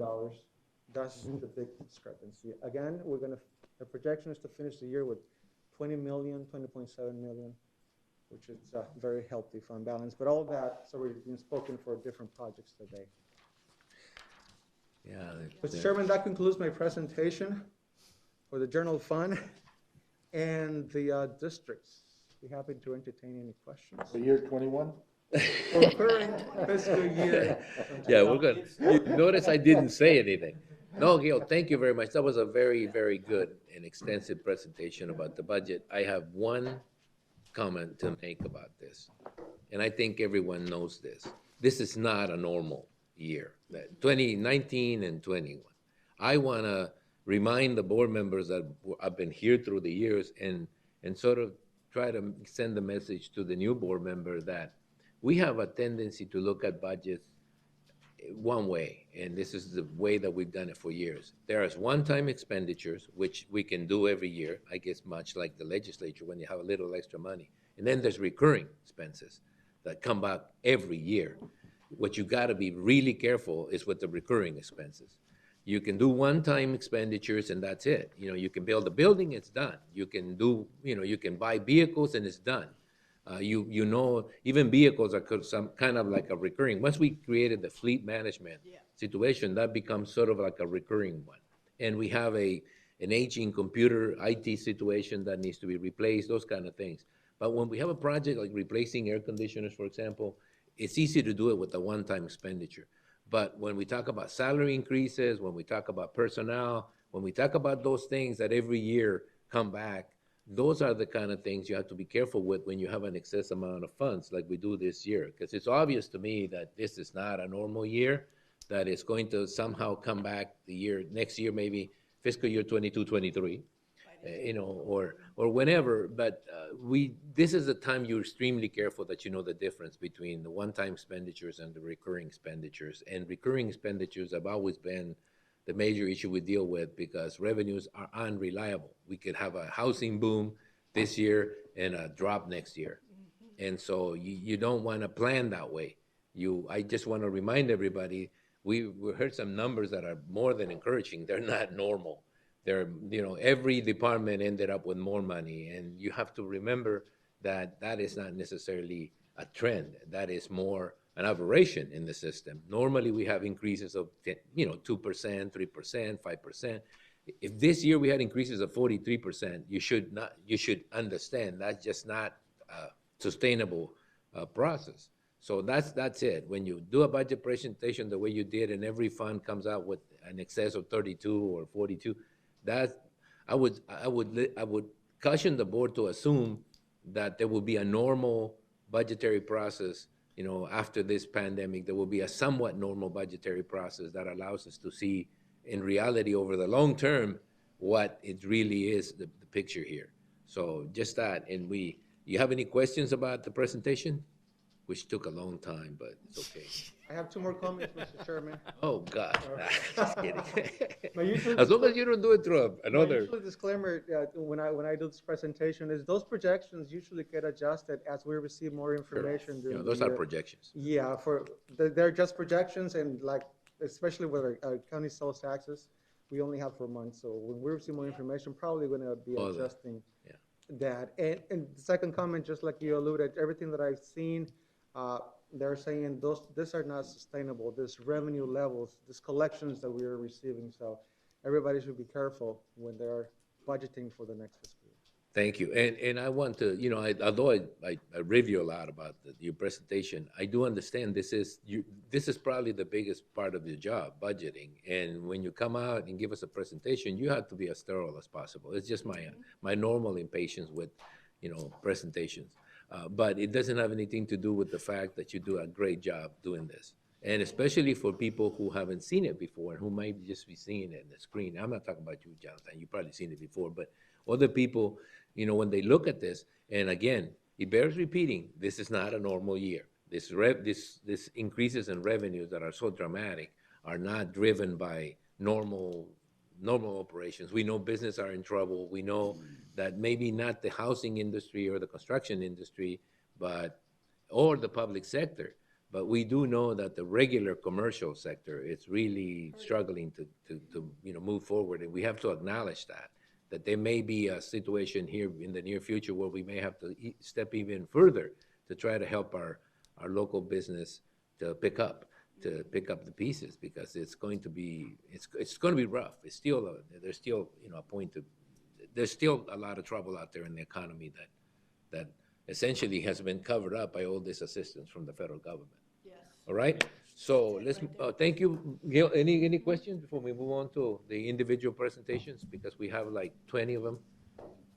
Thank you, Gil. Thank you very much. I actually have another presentation. Oh, right after. all right. Well, let me just take a breather here. Okay? Okay. Just let me breathe and take a cup of Gil, continue with the next presentation. You have 2 minutes. Just kidding. So, Mr. Chairman, this is item 2, major considerations for the FY 21-22 budget. I should have known. Go ahead, Gil. I'm glad you have a pleasant voice. Thank you very much. Yeah. Slowly coming back, but, so one of the items that we wanted to include, we would like to summarize the board and our most recent pension pledge revenue obligations, what we did last calendar year during the month of December. So we have prepared this for the board. So Tuesday, December 29th, 2020, the county issued taxable revenue obligations to pay for the entire PSPRS and court public safety pension retirement system and correctional officers retirement pension plan, estimated patient unfunded liability. We issued $35 million, $70,000 at a historic average of interest cost of 2.38%. The term was for 15 years, even though our funded liability amortization period was for longer than that. So we secure these funds by pledging our revenues. The general fund excise tax, net state share taxes, general vehicle license, and federal payment in lieu of taxes. Our revenues were strong, our financial condition was strong. That's what really made an impact in us receiving that very low average 2.38%. The expected cash flow from this transaction savings was $26.3 million. Our net, if we bring that to current dollars, net present value of the savings, we're talking about $19,544,783. Is that for Gil. the term of 15 years? Yeah, yeah. Correct. Okay. Gil, but why, we've had this. I mean, we just went through it. Why would you want to go through 10 pages of explaining that? That is all you need, to me. I mean, the rest of the stuff is just filler, you know, but we went through this like a month ago. So most of this stuff, Gil, and I know you put a lot of time into this, but most of this stuff is just breaking that down, which the statement that you make in there, those statements are, to me, more than enough. And, you know, I don't want to be rude about it, but I mean, you made that a presentation of, I don't know, 10, 12 slides. But in reality, all you needed to do was just put that up and say, we just went through that last month. You know, I don't know if we have, yeah, I know it's a little brusque and it's a little rude because you put a lot of time in this presentation, but it's already 11. Now, you know, we've got, I don't know, 6 or 7 things in here. Now, Mr. Chairman, I can go either way. We thought it was pertinent for us to give us yeah, a summary information of what we have well, done. maybe I ought to take a vote in the board. I want to hear at least this slide. All right, okay, go ahead and do the presentation. Thank you. Okay. Okay. Yes. So this is the schedule, a very aggressive schedule that we had. In less than 2 months, we issued the entire debt. And on December 29, like I said, we transferred the monies to the PSPRS, $24.1 million to cover our entire unfunded liability. And for Corp, $20,228,996. 20 or 10? 10. So 10. 10, thank you. So what I wanted to do, because there were 2 different plans, I wanted to provide you with the, what would it have been if we were done this for individual plan. For the PSPRS, the one with the highest unfunded liability, we issue a bond of $24.6 million. Again, the interest rate, very competitive interest rate, 2.38. Total expected savings, $19.5 million just for the PSPRS, and the net present value, 4.4. The great thing here, and this represented in this graph, is that that red line, those were the expected contributions that we need to do just for the unfunded liability. And every year was so volatile that we didn't know what was going to be our interest rate. By doing this, we kind of leveraging the payments. We have control. And for the budget process, it really makes a difference for us. The rates have been adjusted for PSPRS tier 1 and 2. We were contributing 42.98%. It went down to 11.96%. So we're going to realize some savings at the end of the current fiscal year for the PSPRS defined benefit from 41.42% to 9.964. That's I didn't significant. want to have a payment, debt service payment in current fiscal year, because once again, the uncertainty of COVID. So what I did was structure the debt not to exceed what we have contributed for the unfunded liability, but to level it out for the rest of the years, so we will know exactly how much money we need to contribute for the debt service payments. We're going to start seeing those savings fiscal year 2027. Very commendable. Thank you. So we want also to represent what would it be, because we were just talking unfunded liability. This would be unfunded liability plus our normal cost of the pension cost. So that the yellow line pretty much follows the unfunded liability, but it's a little higher. That's because of the required contributions that we need to do for our normal costs, and we're going to continue to contribute. We need to continue making payments to the PSPRS, otherwise we're going to end up in the same situation very soon. So the debt service payment is the blue bar, so you have there, and the estimated pension cost is the gray line. And you can see in fiscal year 19, 20, and 21 how much we have contributed and how much we're going to contribute. So like I said, the good thing about this is how we have control of the payments that we're doing right now and the additional savings that we're going to see towards, I guess, the end of the amortization period. Yeah, We did the same thing quick. with Corp. Yes, sir. Quick, a question. I know we dealt with the employer contribution. So what protects the employee contribution? Is it something that we have nothing that we can do about? I mean, for example, if the pension plan managers decide, okay, we need more money, they can go to the employee and increase their contribution? The rates are set, my understanding, the rates are set by the board. They're the retirement board. They are the ones that decide based on the actuarial reports that they get from the firm that they collect. So- And that's how they establish this is how much the employer and the employee is going to. All right, well, that's what I was getting at. So there is no way to insulate both Yuma County and the employees. There may be, what we have done is cover the shortfalls, but there's no way to tell if they're going to increase that contribution on their own. Is that correct? No, it's pretty much based again on the estimate or the actuarial reports that they receive from their, Well, if the actuarial reports indicate that an increase is needed, the Then- board then makes a decision. Can the board make a decision to increase our contribution as an employer and as an employee? correct, yes. The So board this has, is- the this board is- has the discretion to contribute as much as you want in addition to whatever is required to give us. Remember, all the interest rate, all the required Pension board, you contributions. talking about the pension board? Yes, the pension board. Okay. I'm sorry, the No, that's pension okay, board. yeah. All their required contributions are estimates, but nothing is preventing us for contributing a little bit more if we want to take care of the funded liability, if we want to take care of any shortage of funds that we have. Okay. And that's just Now- tier 1 and 2. That's tier 1 and 2 and the Yes. defined benefit for Yeah. PSPRS. Yes. So, yeah. I have one question, Gil. Yes. Is there a prepayment penalty for paying off the Shouldn't be. the big loan that we? We asked that question to Mr. Thompson when he was here giving that presentation, and he Yeah. said no. Good. So if we have one-time funds, we can put them in towards that and pay it down. What we have done right now, it pretty much takes care of the unfunded liability situation right Okay. now. If we want to contribute more for the cost, then it's pretty much up to the discretion of this board. Yeah, it's That's like right. paying down the principal. Yes, okay. So that's the way you would ensure that employees get the treatment. But, I mean, it wouldn't make any difference. I think at the end, they will set their employee contribution rate at whatever they believe is necessary. Whatever the plans That's needs. only part of the tiers, yes. Yeah, okay.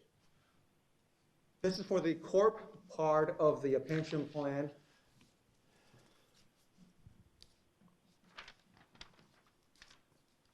The unfunded liability for the corp plan was not as much as the PSPRS. We don't have as many employees going over there. $10 million, that's the bond that we issue for them. Again, the expected savings or cost savings, $6.8 million. Net present value, 5.1. The interest rate, which is down on the slide, Corp, Tier 1 and 2, our contribution was 19.12, is going down to 7.5, and the defined contribution as well, from 17.26 to 5.65. We have included this slide. This is what we would have contributed if we would have done nothing. You can see in fiscal year 2037, $2.32 million contribution. Our rate would be higher than our payroll that we do. But by doing this, we have a lot more. We have a way to manage the liability, especially with the corp. So what I have done, I have combined in both of them, PSPRS and Corps. These are the expected debt service payments. Like I said, for current fiscal year, we have no debt service payment. For starting in fiscal year 2022 all the way to 2036, we have around $2.8 million in debt service payment that we have to contribute. All the money for this debt service is supposed to come from the savings that we're going to realize on that drop from the contribution rate. So in essence, we had to pay this money anyway, so this is giving us a better rate of return. In addition to that, we are saving around $26.3 million. Just a little information on the pension plans that we have in Yuma County. We contribute to 5 different plans. 3 of them are the cost-sharing plans. Everybody contributes to this plan. So there is actually no benefit for us contributing more money to the Arizona State Retirement System, the Administrative Office of the Courts, or the elected officials. So we didn't do anything with those 3. The agent plan, which are unique to our Yuma County, to the Sheriff Department, and to the detention, those are the 2 plans that we have addressed. The contributions for the PSPRS, the contribution for fiscal year, just to put things in perspective, almost $2 million that we had to contribute. Next fiscal year, our current fiscal year, is going to be a lot less because of the bond issuance that we have. And electional officers, $1 million. I also wanted to include a little bit more information. PSPRS, this is how our funded liability has been increased throughout the years. 2017, we had a little windfall in regards to returns on investment returns on the pension plan, but then it started climbing up, 51%. I believe for 2020, we were very close to 52%. That was for PSPRS. Correctional officer, this is the plan that was more in trouble. Again, not the most costly one for us, but our funded ratio was 64%, 54.15%. So I want to commend to the board to allowing us to issue this step, to pursue this very aggressively. This is something that is definitely going to have a huge impact in our constituents, in the money that we collect, and it's going to have a huge impact in our expenditures. Thank you, Greg Ferguson. Yes. That concludes my presentation. I hope I met the time requirement, Mr. Yeah, you Chairman. did. As a matter of fact, it took me longer to tell you than for you to go through it, so, Yes. well done. Are there any questions? I'll leave it for the next presentation. Leave it for the end. There- Good job, Gil. Thank you. Yeah, it's a good job, Dave. Mr. Chairman, did you want to take a break, or do you want me to go ahead? Rile through. It's okay. Go ahead. Gil got us all ready. Unless the board member decide, you guys want to take a break? 5 minutes? Who said 5 minutes? Yeah, all right, Bathroom but we'll break. take a 5-minute break. So, 5-minute break.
up. Well, No, it's okay, I just got it, I as got a it. point- Kind of as a point of clarification, a lot of this presentation is really for the audience.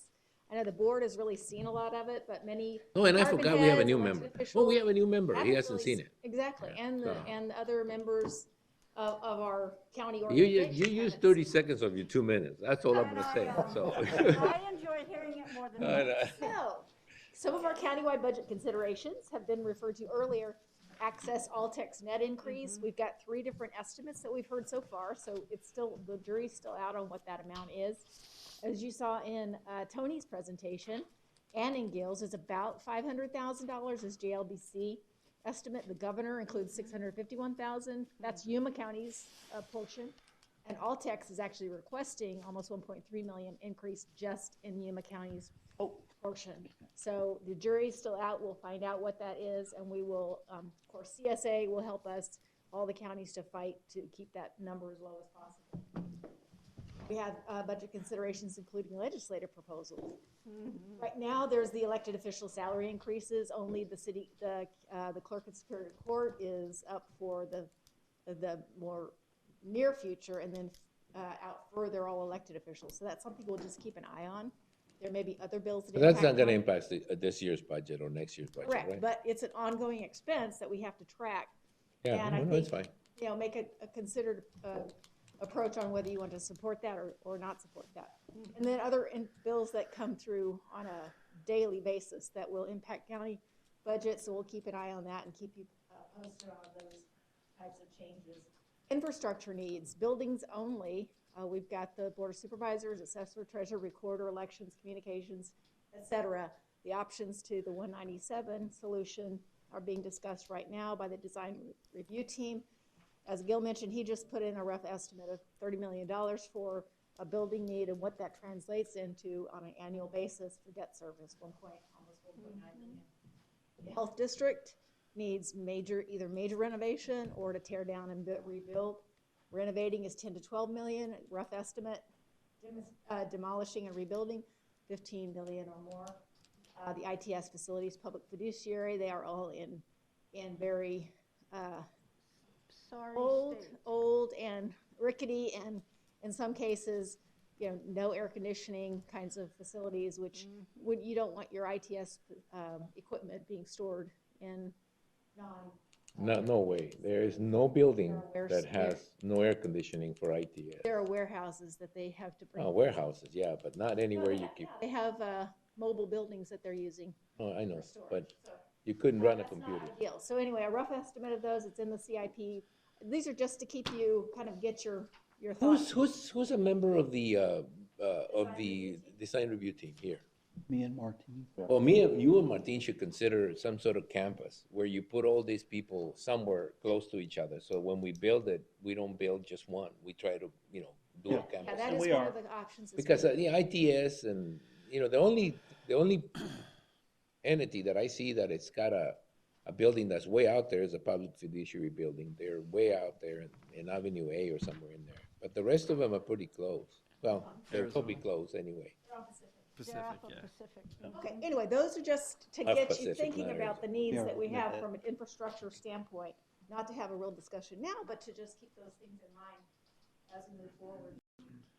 Oh, you're playing it back on me now, huh? Management replacement program, Shannon Gunderman is on the phone. He's going to be giving a presentation about that, a refresher about how we created that fleet management program and why, and how we've been saving up for several years to be able to adopt that and to put it into implementation.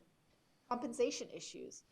Police is going to give a separate presentation on that, including the minimum wage impacts every January. PTO buyback as an option. The board has asked that be brought back during the budget process every year for you to consider whether to do that. And then any other priorities for the board related to compensation. And the health department or health benefits trust. You'll get another presentation about that separately. And then the impact of potential federal COVID relief. We don't know what that looks like yet, and whether there is going to be any impact on revenue or expenditure side for local government and specifically counties. So we'll be keeping an eye on that and keeping you updated as issues unfold there. So with that, I'll turn it over to Shannon Gunderman. He's going to take on the fleet management and replacement program. Good morning, Chairman Reyes, members of the board.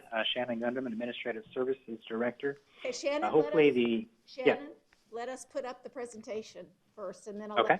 I'll let you know. just let me know when you're ready for me to go. Okay, Amelia, if you'll put that presentation up.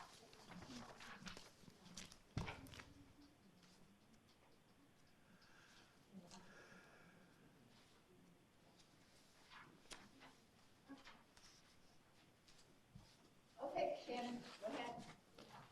No handout, right? Yeah, it's in here. Thank you. We're ready to go? Got it. Yes, go ahead, Shannon. Okay, great.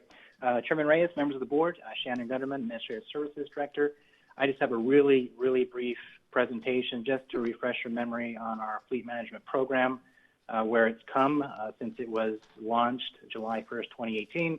And then I have a couple of projections when it comes to how we're going to replace the entire fleet. We have two projections, both a 7 and 10 year. Next slide, please. So the vehicles that are covered in our program are only our white fleet vehicles, which include sedans, SUVs, passenger vans, minivans, the typical vehicles that you see on the road. What is not covered under our fleet management program is the yellow fleet, which is heavy equipment, especially vehicles like motorcycles, ATVs, RVs, and tractor trailers. So the only ones that are covered are the white fleet. And just so you know, just to refresh your memory, Public Works takes care of all non-Yuma County Sheriff's Office vehicles. The sheriff takes care of their own vehicles when it comes to the maintenance and fueling of those vehicles. The only participation on the part of the sheriff's office is in the replacement part of our fleet management program. So Public Works handles all the non-YCSO vehicles, both maintenance and fuel and replacement. Next slide, please. This is basically just the program management, how it's set up. We have a fleet management committee that makes recommendations to the budget review team, and those recommendations are brought to the Board of Supervisors by the County Administrator, Susan Thorpe. Highlighted to your on the bottom left of the screen is the fleet management committee members made up of myself, the sheriff and his or her designee, the YCSO fleet manager, Public Works fleet manager, and the Public Works shop superintendent. So the Fleet Management Committee has been meeting regularly the past couple of years. And in phase 2 of our program, which will launch July 1st, 2021, we will add the fleet management replacement piece of our program to the fueling and maintenance part that we started back in 2018. Next slide, please. These are the current white fleet stats. I'm not going to go through them all, and you can kind of read through them. But the most significant one is the assets in our fleet, which is made up of 348 units that are over 10 years old. And we basically have 157 units that are under that definition, which is 45% of our white fleet. Significantly, back in 2018, it was 38%. So obviously there's a need for us to look at aggressively replacing our vehicles on a regular schedule so we can get that asset age of 10 plus years old a little bit lower. Shannon, before you slide, move please. on. Yes. Out of that white fleet asset, how many are there in the sheriff's department that you can think of? Do you know that number? I think, if my memory serves me correctly, it's about 130 units. And out of those 130, do you have an idea how many of them are 10 years or older? Because I don't think I don't think they let them get that old. No, most of those assets that are over 10 years old are our non-Yuma County Sheriff's Office vehicles. Sheriff's Office is, as you know, has a policy of regular replacement that falls under a 10-year-old vehicle. So most of their vehicles are newer than 10 years old. It would be the anomaly for them to have a vehicle over 10 years old, and typically those vehicles would not be patrol. They would probably be like the admin vehicles. Yeah, All right. specialty vehicle. All right. No, I just wondered if that was a general thing. I know that the sheriff is not gonna, wait until something gets 10 years old when you use it almost daily. I go back to Supervisor McLeod with refrigerators.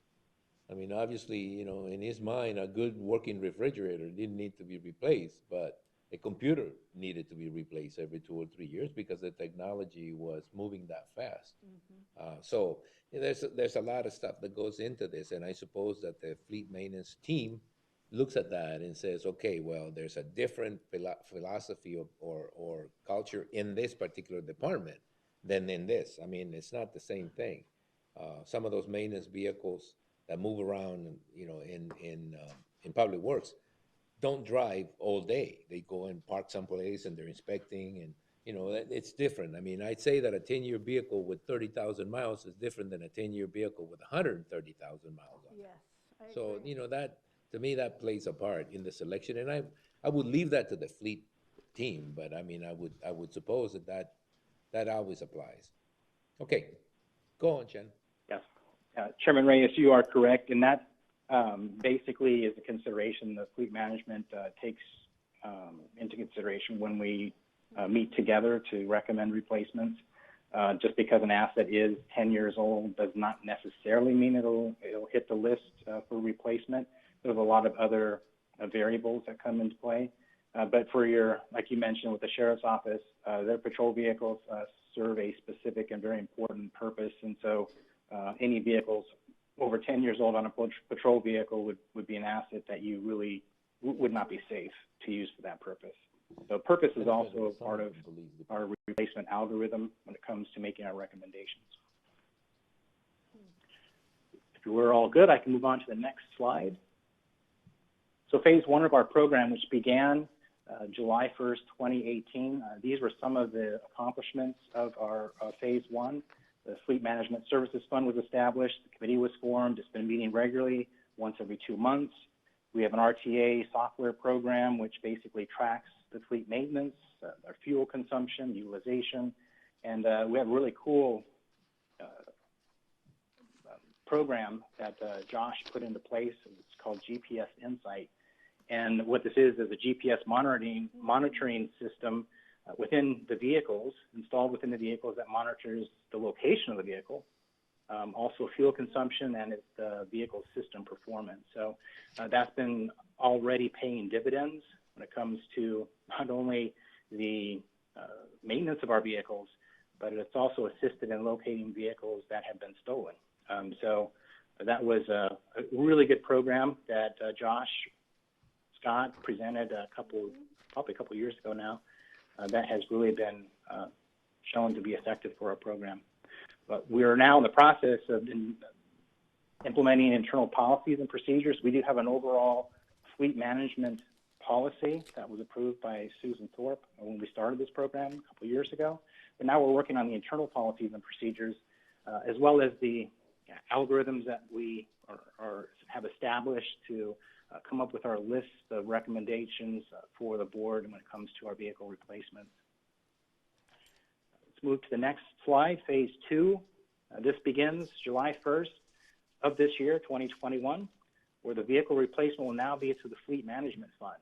The Fleet Management Committee will be recommending the vehicle replacements to the board each year now, instead of the old way we were doing it, where each department had to make their own budgetary requests.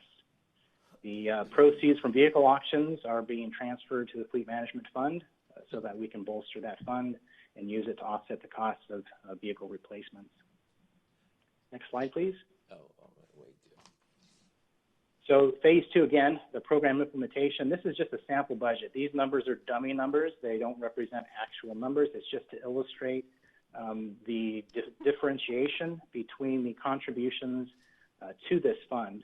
If you look at the green highlighted area, the personnel, the salaries and wages, as well as supplies and services, fuel, and equipment repairs, are allocated to all departments except the Sheriff's Office. As I mentioned, the Sheriff's Office takes care of their own vehicles when it comes to maintenance and fueling, so they have their own staff. So we would not be assessing a charge to the Sheriff's Office when it comes to these items. However, all departments, including the Sheriff's Office, will be assessed a charge for the replacement. That's the highlighted motor vehicle line item there, as well as contingency. So this is just to illustrate how we allocate the expenses that fund the 6609 fund, which is our fleet management fund. Next slide, please. This is our projection for a 7-year fleet replacement. As I mentioned, 348 assets are in our current white fleet. To replace all of them, all 348 within the next 7 years, we would need to set aside in the first year, if you look at the 2022, $3.8 million would be our cost. That is made up of the $2.3 million that would be the replacement cost for 59 vehicles. We used an average per vehicle cost of $39,000. So $2.3 million to replace, beginning July 1st, 22, 59 vehicles, plus the $1.5 million that has been set aside to begin our fund balance, leaves us with a premium of $3.8 million. The residual value column is the auction proceeds. And of course, as we replace vehicles more frequently, we end up getting more for our vehicles that are auctioned. And so we take those funds and we put them back into the fleet management fund to bolster it up. So after a first year cost of $3.8 million, we would need to set aside $1.5 million to fund the replacement through 2028. Next slide, please. Oh, and this is simply the 10-year projection. Okay. The only difference being, obviously the first year is the same, $3.8 million, but to fund the replacement of the 348 units within a 10-year period, you have to set aside $1 million after that initial investment per year. Shannon, are you including the fact that we finance purchasing vehicles for the sheriff most all the time? Every 2 or 3 years he wants to replace. So if you're talking about replacing them, are you taking into account the fact that we do replace vehicles at the count, and they're 130 or 140, so, and we keep replacing them much more often than 10 years. Have you taken a serious look at that, or are we just simply saying, okay, replacing all 340? I know this is just so it's a presentation, and obviously you're going 100%, but I mean, to begin with, residual value for the vehicles that you replace, for example, auctions. I mean, didn't we just have an item in the agenda, I think it was last time, where we basically gave the city of Somerton, I don't know how many vehicles, but it was a $500 thing, wasn't it? Was I wrong? They originally requested that, and then the sheriff realized that those minimum bids should not be $500, they should be $5,000. So we told Somerton that was a mistake, and they could bid on the vehicles, but they were not going to be $500 each. That was their original request. It was never an agenda item. It was on a draft agenda, and it's been pulled off. Oh, so I saw it in a draft agenda. They never got to us? I was just bragging to Supervisor, Borges about how, his department was able to get all these vehicles. And now, I'm sorry, I take it back, man. Which is not the position that I would take. The position that I would take is that, we're the county. And the county is including all these municipalities. And when they need help and assistance, I don't know if $5,000 or $500 are going to make a difference in the budget. It may be a policy difference in the budget, but I really didn't want to have the cities and towns of this county get into a bidding war with the private sector. I thought that we had a policy that whenever possible, we would work with these different departments or different entities and make sure that, if they needed something, that we would be able to provide them at a very low cost. Yes, that is the direction from the board, and I explained that to the sheriff. However, it was Also, the sheriff doesn't have to follow directions from the board. No, it was an error in what they've identified as their minimum bids, and it came to light when you had someone asking for 12 and other people asking for 1 and 2. When you ask for 1 or 2, it's a difference between 500 and 5,000. Actually, they get 8 to 10,000 per vehicle in the auction itself. So I think the ask for 12 really highlighted the fact that we didn't have any policies or criteria or any limits on the number of vehicles that could be requested. And we also had to clean up our minimums because the Public Works Department, in their standard operating procedure, is to use Blue Book value. So all the Public Works vehicles are listed at Blue Book value. The Sheriff's Office, for some reason, historically has just said, put $500 on it, we know it's going to bid up. But they were not aware that the board has given this direction to assist other agencies when possible and allow them a first right of refusal on items that go to auction. So we're cleaning that up now. So we will still offer that to them at first right of refusal in the future, once we have an accurate blue book value for the minimum bid. So that was just an area that we didn't have anything in writing, and that huge request caused us to think, wow, we're going to give up $80,000 because we didn't have a procedure in place. I understand that, and I think that as an administration, you have to take a look at that. I look at it different. I look at other entities, you know, and if you give them first right of refusal is different than being able having them acquire the vehicles or whatever they need at a reduced rate. I look at it as they're us, but I mean, I can understand there should be some policy, there should be some limits. I don't know if we got to go from one stream to the other, but I think there should be a limit. If it's vehicles, you can only bid 3 of them or something. The rest of them have to start at a certain amount, that kind of thing. I think that sometimes it lends itself to abuse. Not that I'm saying that the township of Somerton abused that, but obviously when I looked at it, the first time that I looked at it, I said, well, that's great. But I guess somebody else was watching it differently.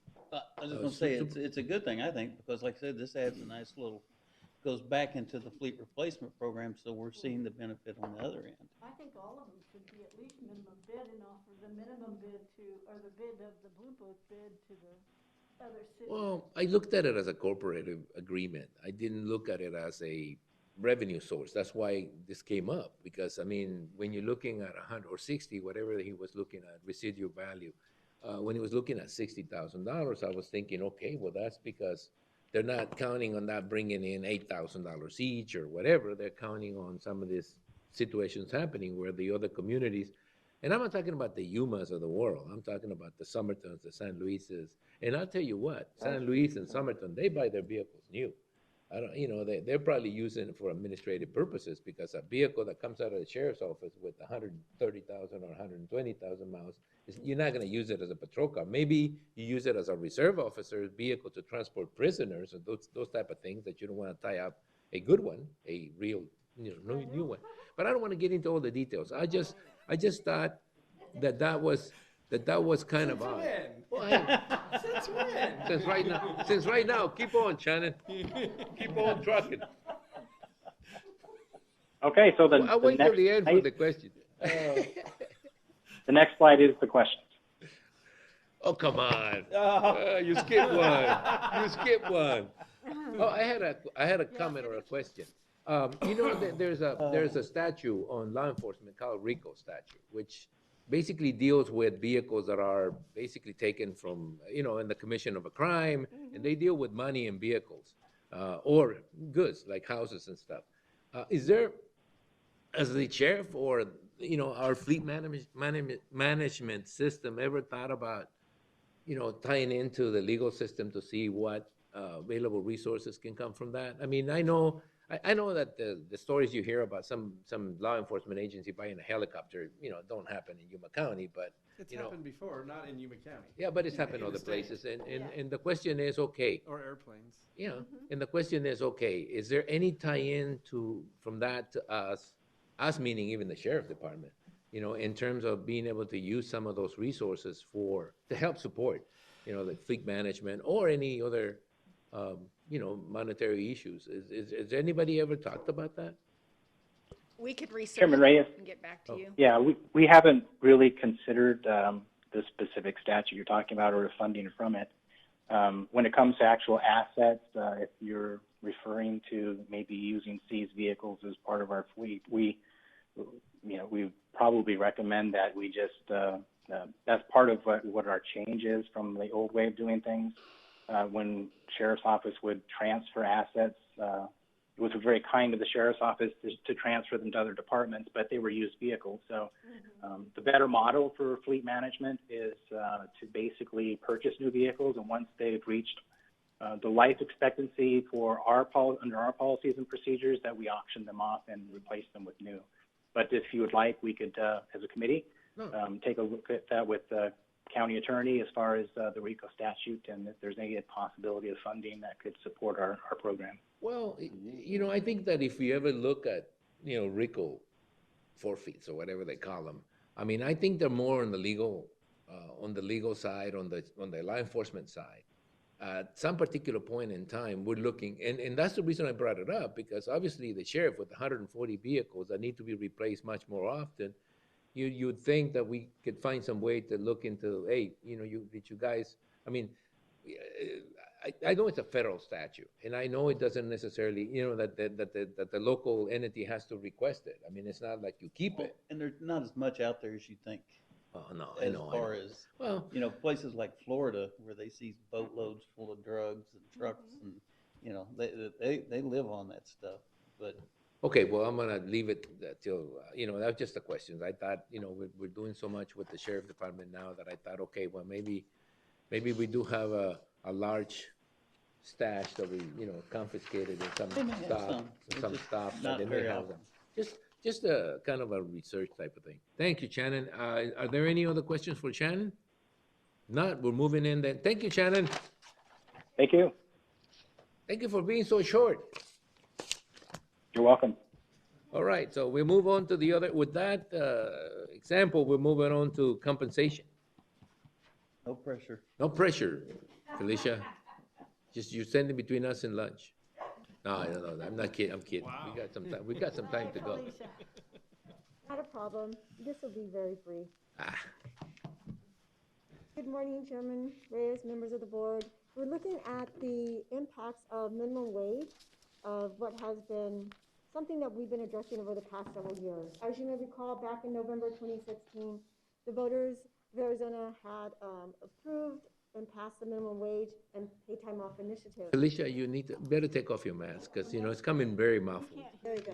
Yeah, that's right, good. Not a You're, So what I was stating was that back in 2016, the Arizona voters had passed the Proposition 206 for a minimum wage and pay time off initiative.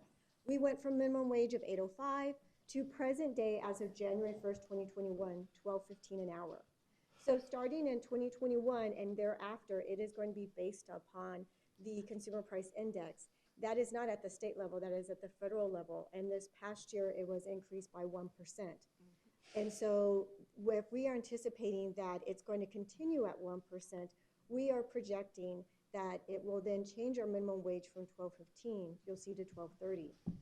Back in 2017 till 2021, we bring to you every year as to how many classifications and employees would be impacted by the minimum wage increase and how it has an impact on our pay scale.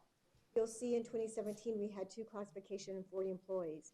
But as of 2021, we had 7 employees that were impacted by the increase, and we had 3 classifications. So what we've done from a human resources perspective is we've worked with all the departments to identify those positions, and also brought the information to the Board of Supervisors through our market adjustments, or grade adjustments, or reclassifications that helped us to be able to continue to take our current positions and bring them to market and up to trend.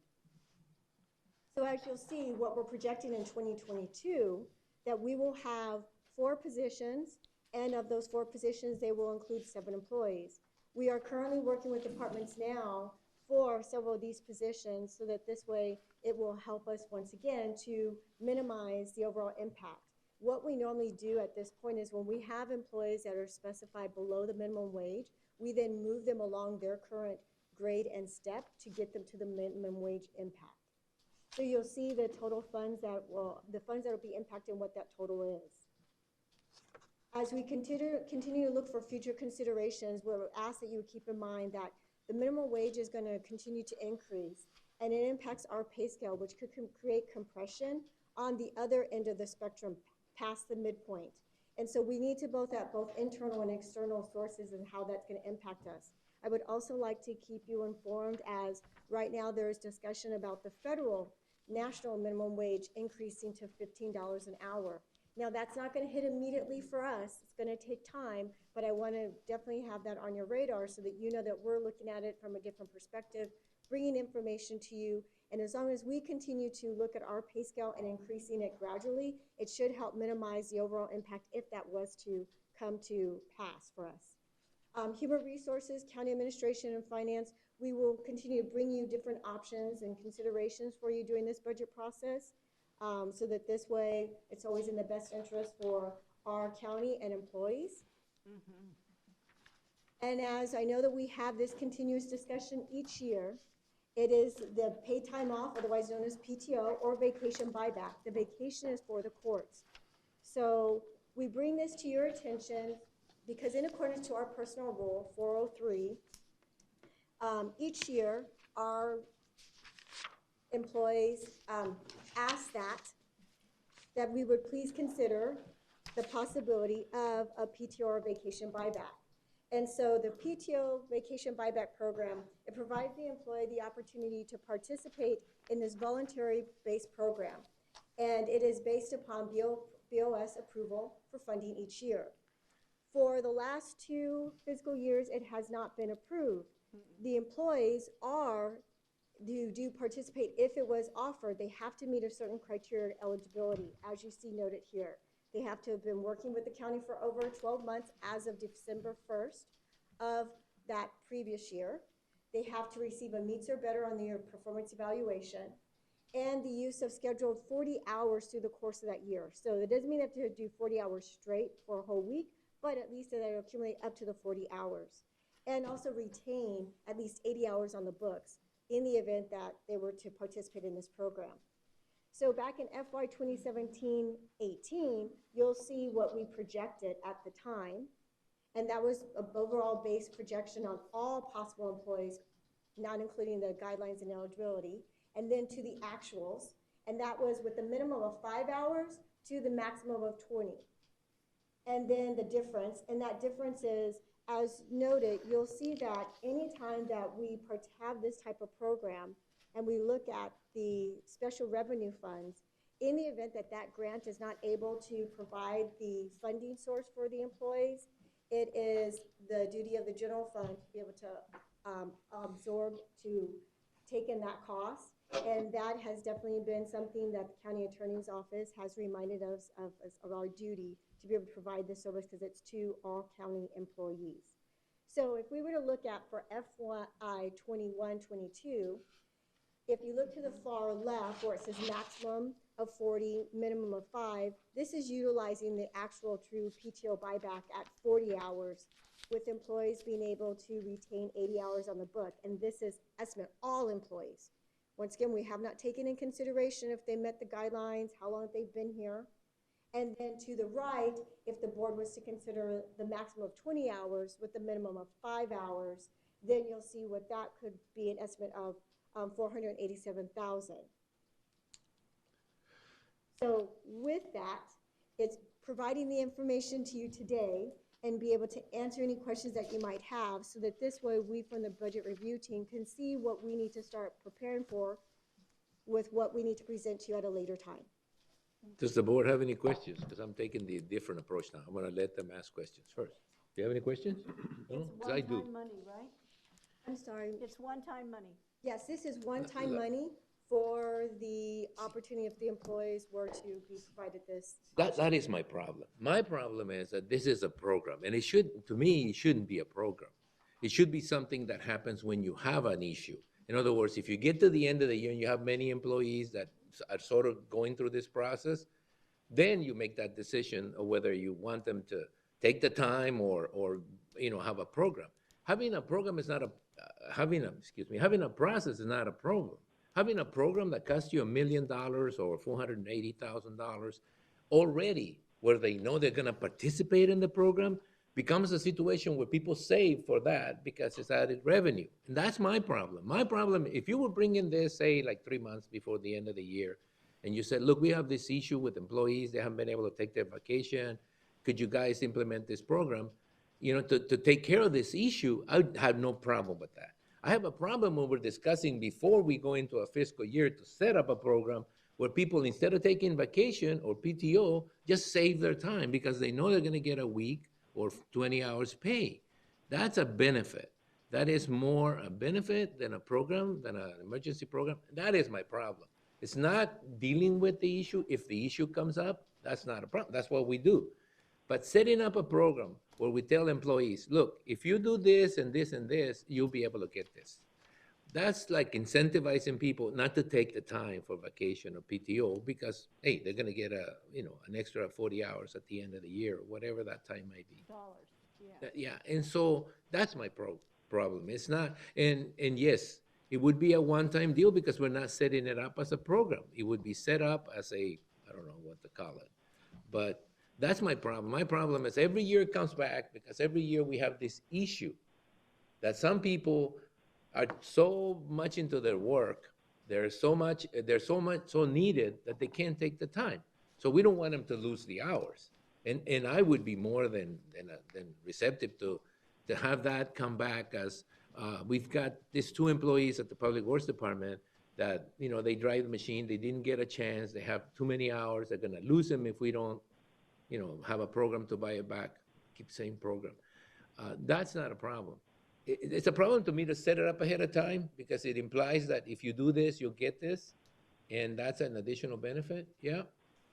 Mr. Chairman, we do not have a program where people have to use their leave or lose it. They Oh, I know. continue to accumulate, so there's not a situation To where a someone point, isn't it? No, they can accumulate unlimited. When they retire or leave, they're only eligible to receive up to 400 hours That's of their it, leave. that's the limit. But that's not an annual limit. It's No, I when they know, it's a leave at the limit. very end of their, let me finish, try No, to you address can't. the issue But, that you you're know, you bringing up. may. The board specifically asked that we bring this to them during the budget process time, not when it gets close to the holidays. That they didn't want to be put in a position of trying to make a decision with employees pressuring them, saying, hey, I need a holiday bonus, so do this PTO. Is why. The board asked us to bring this to you at the budget time for you to consider each year whether you want to put the money in for people to, if they meet the criteria, which means they have to take at least 40 hours in the last year. It doesn't mean they didn't take leave. It means they had to take leave and they have to have leave left over when they access this program. They're buying down their own liability, our liability, by paying, selling their PTO or their vacation, which then we pay less of when they leave down the road. So there is a cost benefit to that. It is not based on people not being able to take their time.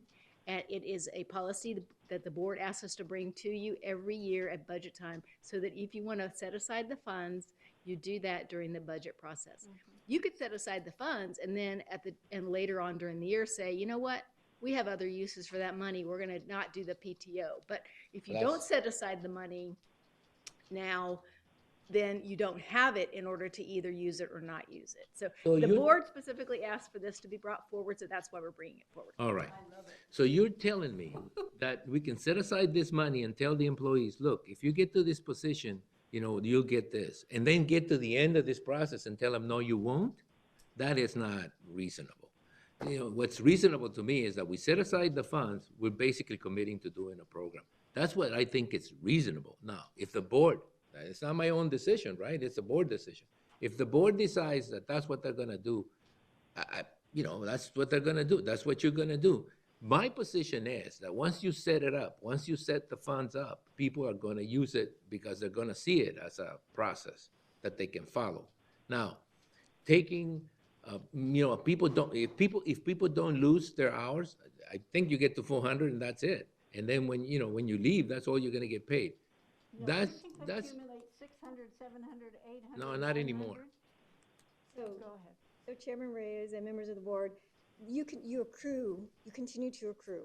Now, the courts have a certain amount that they can accrue up to. That's no more than 240 hours that Okay, they can accrue. so there for are vacation. limits. And then the max that they can ever receive for a payout of their sick time is after they have worked for the courts for over 5 years, and they get $3 an hour up to 1,000 hours. For the county, we have two different parameters based on, we have employees that are grandfathered after October of 2017. Anyone before then, their PTO payout is 400. Now, I can accrue a max all the way up to 1,000 hours, but my maximum payout is going to be 400. Anyone hired after that, their now PTO payout will be no more than 280. So we did put that in place. Now, with regards to this particular benefit, because it's not part of a program, because it's not something that we do and approve every year. There have been several years since this has been brought to the board to say, here is an opportunity for some type of incentive for the employees to provide to them, one time only.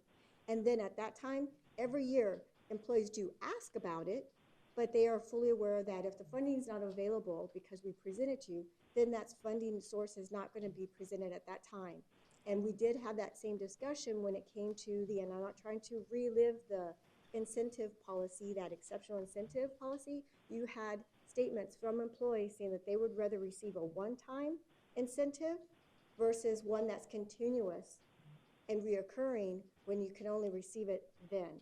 So we were looking at that when we heard all those the comments at that time as well. So employees do appreciate this, but they also know that you have a duty to look at the funding and what's going to keep the county very stable, and they're very receptive to that. Right. They don't depend on it. Okay, They do well, not. all right. Go ahead, go ahead. I just I'm have a saving question on you, this. On the 487,000 you came up with for the 20 hours, is that if every employee takes the 20 hours? Yes. I would ask if Joe would please, he provided all these numbers for me. So. Look at what happened in 2018. Supervisor Simmons. The calculation includes whomever is eligible, whomever will have the hours available. They will take that, That the one, maximum. leave it there. Whatever maximum they have at that time of the estimate is either for 20 or 40 or anything in between. But The that's- calculation is based on that. But that's if every employee takes advantage of it. Can you go back to when we did it? If they're, You see the if they're cost? eligible. If they're There, eligible. no, right there. That's what happened, I think, in fiscal year 2017-18. That's how much money we actually used, right? 328,000, and 464 was the planned amount. So this is not a small program. On top of that, you guys come back to us all year long asking us to do budget changes. So if we wanted to put this project together and said in November, okay, we're gonna do this, just set up a budget adjustment, we'll move reserve money to that account. So saying that we put it in the budget now, it's necessary for us to spend the money, it's not correct. Not unless I've been here 22 years and there's something I missed. So what I object to is saying that we're gonna put this money aside and having employees look at it as a goal, as an objective, as opposed to something that happens because people just can't take vacation or, wanna do something. That's the only, I don't oppose to giving it. I don't. I'm not opposed to the PTO buyback. I'm opposed to creating a program where we set aside funds and motivate that. Now, I am the one vote out of 5, and I'm not gonna vote against it if the rest of the board decides they're gonna put it in there. I just wanna make that point, that to me, the PTO buyback, I use it. I personally use it in my organization. Okay, so it's not like, opposition for opposition's sake. It's just that I'll never tell my employees you can do this, okay? Because normally they would. They will. They look at it as some sort of bonus at the end of the year. Right now. Well, no, I don't, because I approve it when they bring it. I approve it on an individual basis. I can do that. I know this is a large county. We have a large employment base, and I know it's not gonna happen, just because. I just, we have benefit basis. We do attorneys, student loan for, whatever.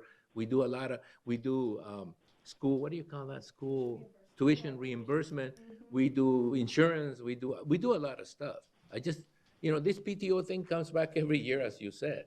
And some board members requested it, I guess. I don't know which board members. I don't remember being the one, but, again, I'm only one. But, again, this is not a big issue.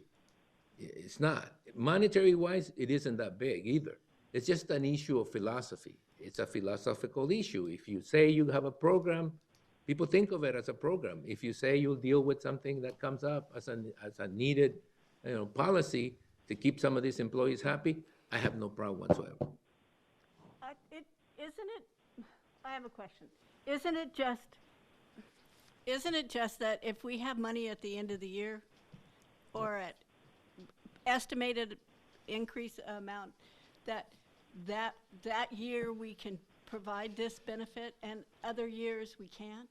I mean, is that, and the employees that are benefiting from it are the employees who went through the recession, the Great Recession, and stayed with the county because you have to have so many hours to be able to do that. So, to me, it's a year-to-year thing. It's not something that they're automatically eligible for. It's not something that they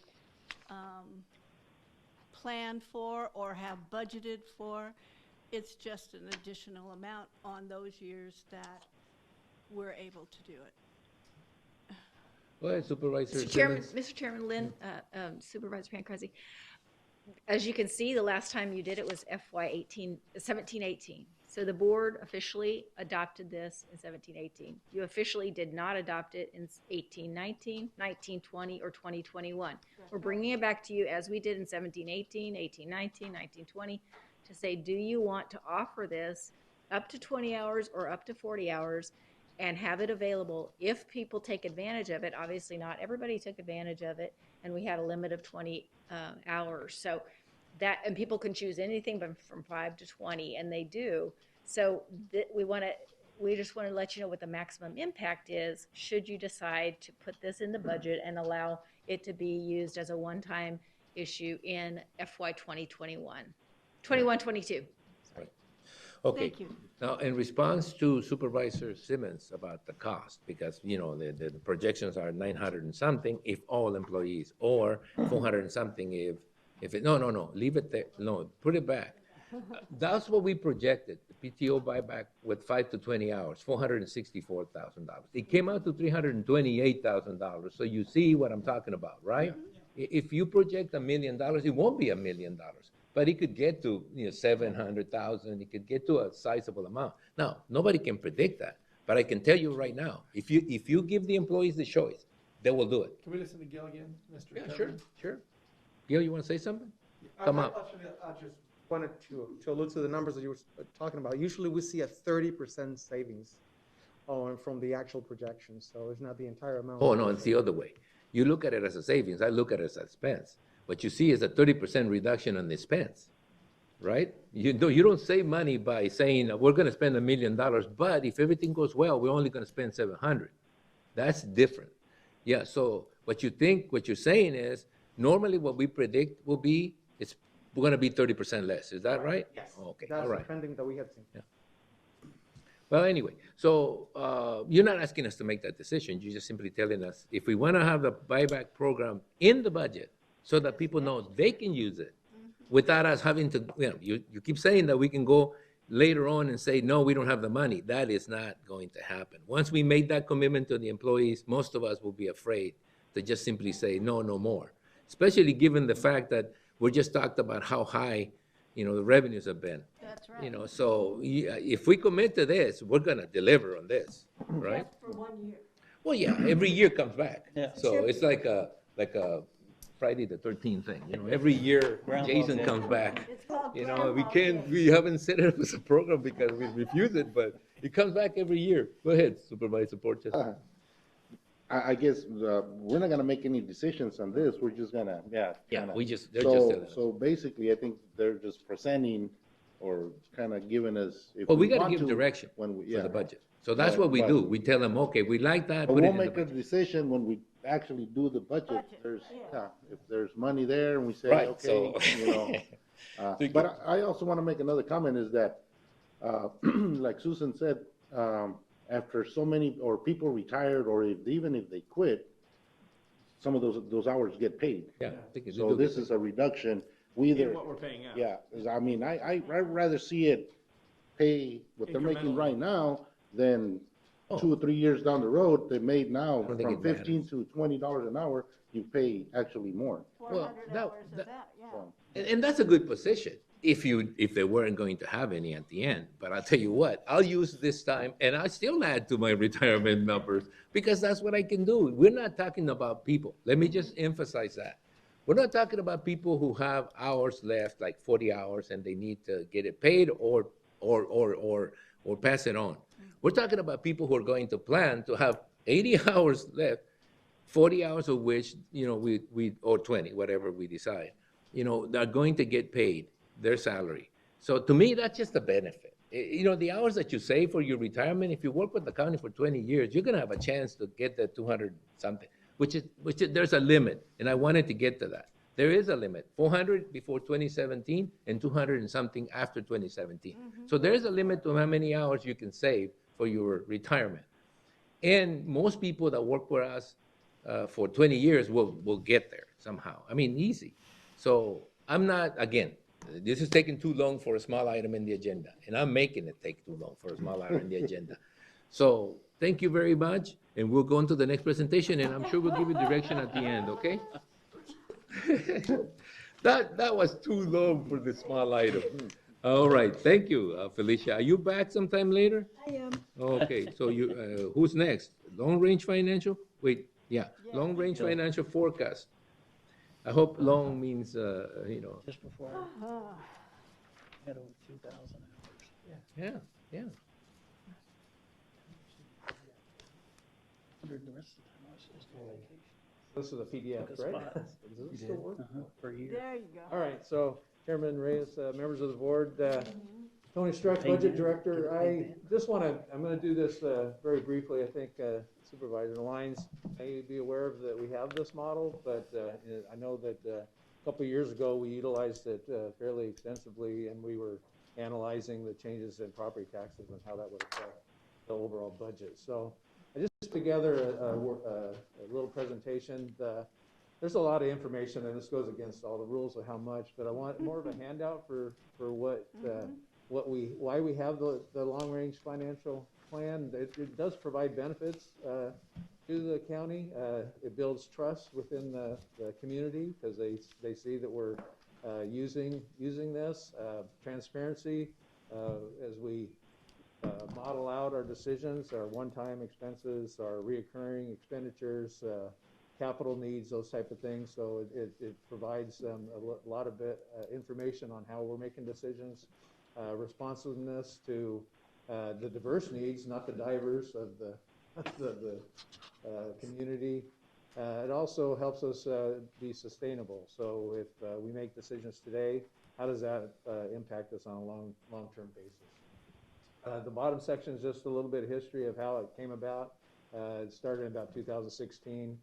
We didn't really utilize it in the decision-making process last year because of the way the uncertainties. We had planned on updating it, but I think no matter what we estimated was going to be wrong, and clearly what we saw with the results of the revenues, we would have missed it by a lot. So we're going to utilize it again this year. Current state of the model and the graphs that I'm going to show you later, I basically updated it with the unaudited numbers and the current year budget. Once we finalize the projections for this year, which we have mid-year projections, so we're going to continue to work on that. We'll incorporate that into the model, and we'll also include the baseline budget. So we haven't really incorporated any of that in any of these slides, and so you'll see some pretty strong projections. It will allow us to do interactive changes to whatever assumptions we want to make as far as increases in wages or scale adjustments, benefits, property taxes, all of that. So it will, and as I sit there trying to, a lot of times they'll take one assumption and use it for the whole 10 years. I'd like to be able to build that so that we can change for example, on the retirement rates and the savings we're going to see from what Gil did. We'll be able to model that out on a per retirement plan basis, and then the changes, percentage changes can modify from year to year. So right now there's some basic assumptions in there.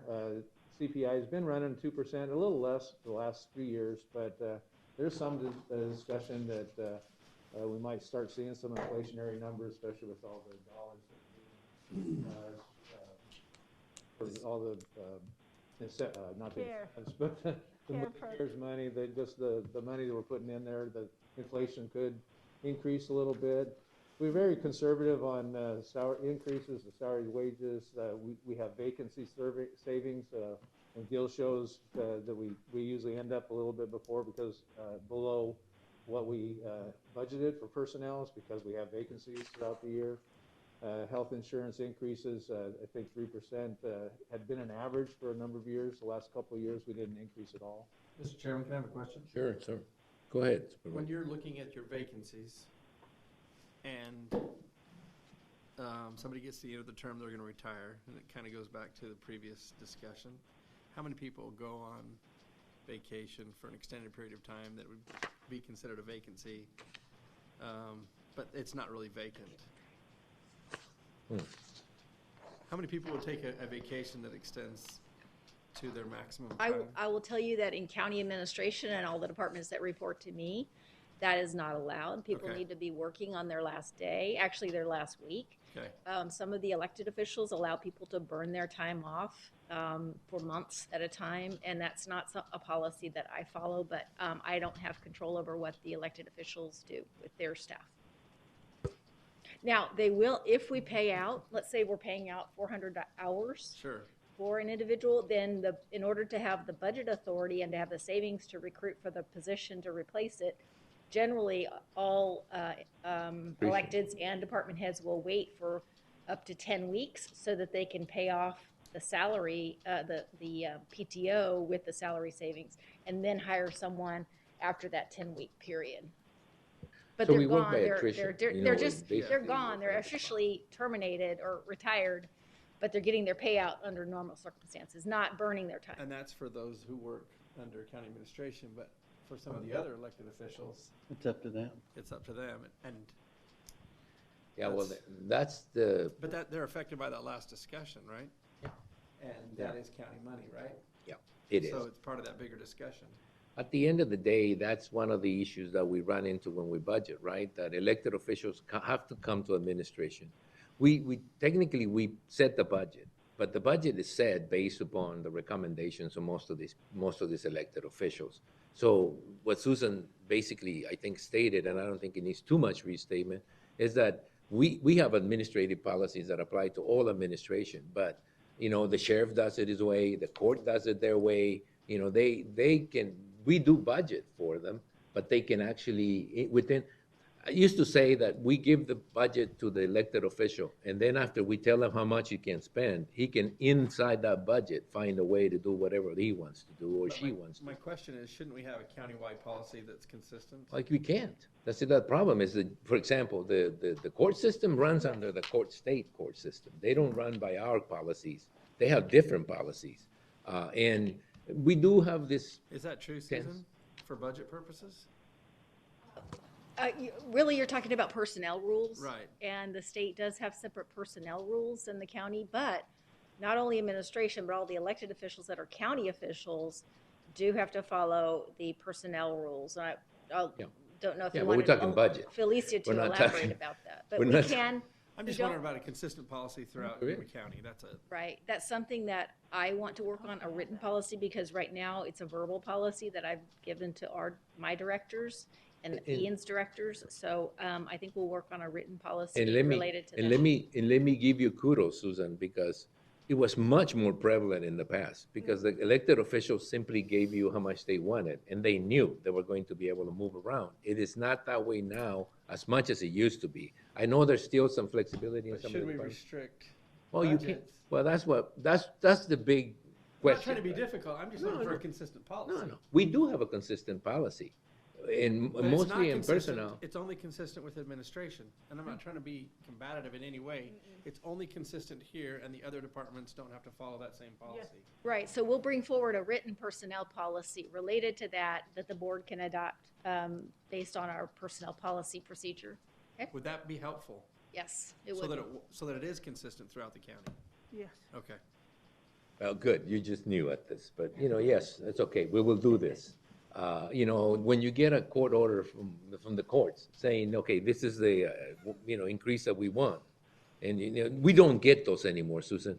It's before your time. But there was a time we used to set their budget, and they would come back and say, no, that's not what we want. We want this. So here's an executive, what do they call it? A judicial executive? Yeah, they can issue a judicial administrative order and say, no, you have to put this in the budget. This is what we want. Again, I wanna this pick is on the very, courts.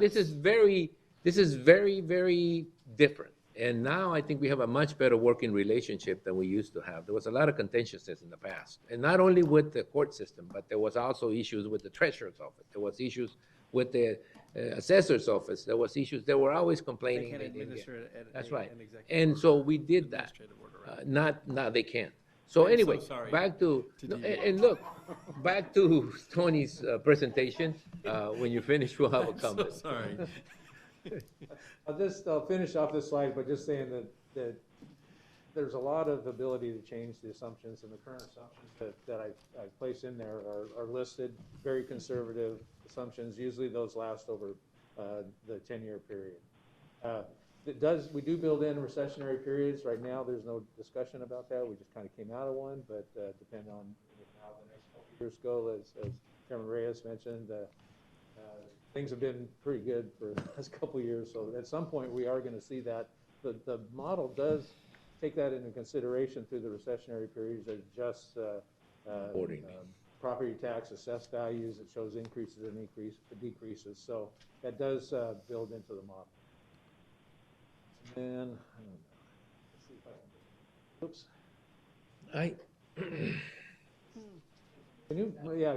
There you go. Thank you.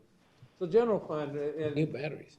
in 1920, you see this is our actual fund balance, and Gil shared this earlier. This number here is going to be actually higher because of the projections and what we've seen.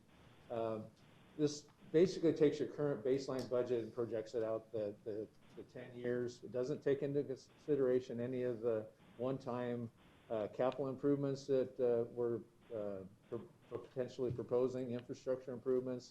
It hasn't been updated for the bond retirement refunding funding levels. It hasn't been updated. It's just got to the point where it's ready to go, and then once we move through the process, we'll incorporate that in there, and then we'll allow changes to the property tax to see what that effect would be. So very complex model. It's set up and ready to go. We do the general fund, the jail district, if you want to move to that. Next slide for me.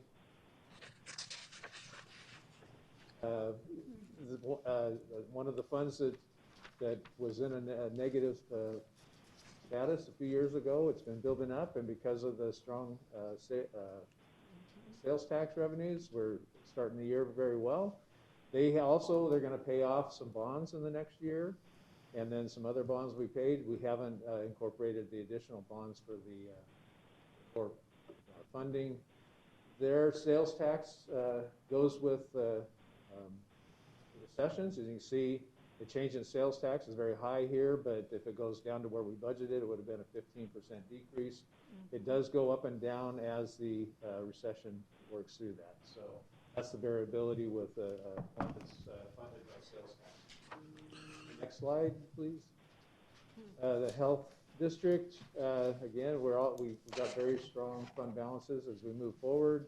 We haven't included any of the mid-year projections. It's also a sales tax funded department. It does decrease a little over time with that, as Gil shared with you, that the dollars are being transferred over to the grant fund. This is just an operational one. I'll probably put together a combined one as well. Next slide. Library, I'd mentioned in here that I was keeping the tax rate the same. I had not made that change in here. So this is actually showing tax decrease as you go through the year. I do want to model it out so that it nets out to a net zero. I did that during the break, and it increased this up about here. So it has a little impact as it goes forward. But like I said, all the assumptions are built in here. I know that the library has a lot, it's getting older, and they talked about a lot of their equipment, their air conditioners, the carpets and stuff are starting to get old and going to need replacement. We built in a $250,000 per year increase. It could be more than that as those components get old. And I think there's one more slide. Flood control. And again, that just shows the high fund balance. As soon as Smucker Park gets completed and some of the other projects, it'll start leveling out. And at the current tax rate, they could continue to fund future. That's just trying to show you what the capabilities are of the model. And that'll be ready for the recommended budget, so we can make changes to follow out any decision you guys make. Any questions? What other predictive external data do you use? I mean, is it an accumulation of just everything out there, or other counties our size, or Yeah, I mean, anything? you can look at a ton of things, so Okay. it's how complex you want to get. I think Maricopa County brings in a consultant to help them with their overall long-range planning. I basically have used the local stuff, the Arizona, the U of A, the economic indicators, you know, those type of things, plus our history, how we're trending. So there's multiple ways of doing it. Every answer could be completely right or completely wrong. but Sure. The further you go out, the Then more we, variability it is, and as you can see, we missed last year by a little bit because of COVID. the unknown, so. Thank you. I just want to say, well, I'm just going to make a comment about it, that it's going to sound a little, maybe a little preposterous, but the idea for me, when we started with the 10-year plan, 10-year range, was to be able to have the Board of Supervisors understand what tinkering with the tax rate did to the budget over 10 years. Because the tendency we have a budget that is very conservative and almost never reaches what we can actually request. In other words, the tax rate, we try to keep it flat. And this is a learning process where you understand the difference between the levy and the tax rate, and sometimes people miss it. For a long time, we used the levy as a basis. And then we started to look at the tax rate, and what happened is the levy was an amount. The tax rate adjusted to that amount. Well, what happened was that amount kept going up, and we were afraid to change the tax rate.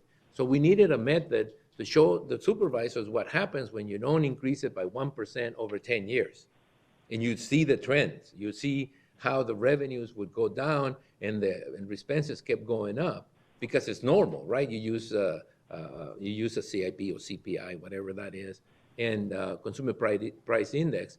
And you could see that if we didn't do anything this year, 10 years later or 5 years later, you'd be seeing the impact. And we needed a tool to show that to the supervisors so that the supervisors could understand the meaning of their actions, not this year, because politicians, we tend to think of the next election cycle.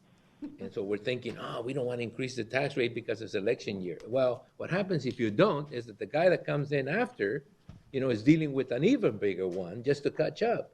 So we wanted a tool to be able to plug into a long-range plan actions by us, because normally we're the ones that are going to be creating the circumstances, well, the ones we manage and control. Like, for example, employment and tax rates, those kind of things. And how impactful it is, a decision that's made today, this year, 10 years down the road. And we needed a tool to do that, and this was a way that we could actually plug in these numbers and see what comes out at the end. Normally, it's been simple, because we had normal years, and you could actually track growth by 5%, 6%, 3%. This is not one of those years you plug in to get a good sense of what's going to happen 10 years down the road. This is one of those years where you lean back a little bit and say, well, this may not be the right tool for this time. But it's still a very useful tool, and it helps administration, it helps us make long-range decisions, or at least short-range decisions that are going to have an impact long-range. That is the purpose of the plan, which I think is very good. I think that in some ways, Yuma County is ahead of the curve. Most counties, mid-size, and even larger counties do not do that. They sort of go year by year, which makes it very, very charged politically. The decisions become very political, and they become very, very, present type situations, and people don't get a sense of what's happened over time. So I commend you that are taking care of the system. And the fact is that years ago, when supervisors came in, that tool was available and they could see it. And I still think it's a very useful tool. It gives us a pretty good sense of where we're going, not where we're at. Well, sometimes where we're at, but more where we're going. Any other questions for Tony? No, thank you, Tony. Felicia, you're next. I'm going to make this easy for you. Yes, I'm not going to ask you many questions. wonderful. I'm going to ask him for Mark.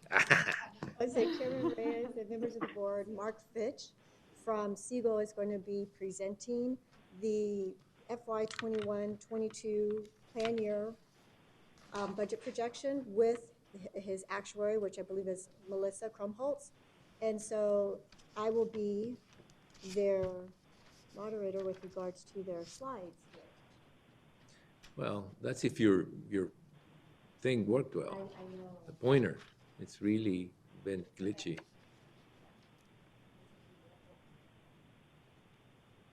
So, hello, Mark. Hello, thank you, Felicia. You're very welcome. Good afternoon, everyone. Hello, Melissa. Hi there. So, Mark, whenever you are ready to begin, I will go ahead and move. Okay, perfect. Okay, perfect.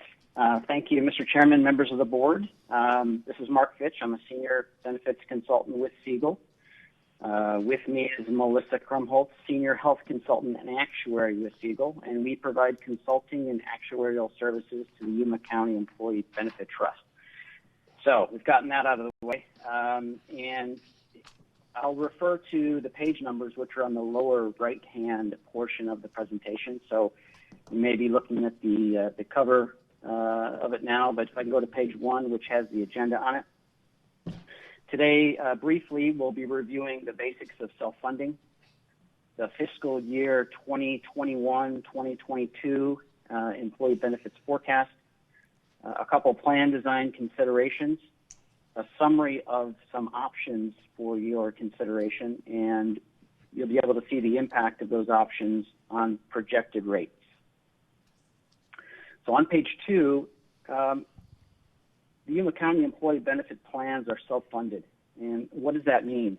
That means that the county pays the actual claims incurred by employees and their dependents. There's not an insurance company that is paying those claims. And the utilizers of the benefit can directly impact the cost to the county. And they can do that by shopping for health care much like they shop for anything else, as much as possible. And hopefully, future legislation has hopefully made that easier for the healthcare consumer.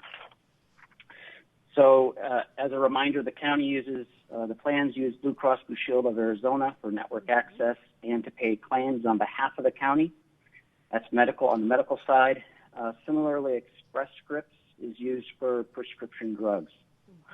So because the plans are self-funded, the county assumes all risk of medical and prescription drug claims, including very large claims. And these claims can be $100,000, $500,000, or they could be $1 million or more. You don't really know from year to year. So one thing the county does to mitigate that risk is to purchase insurance for those potential large claims. That's known as stop-loss insurance. So in exchange for a fixed premium, the insurance company agrees to cover the cost of large claims. Now, in this case, it's any amount above $150,000.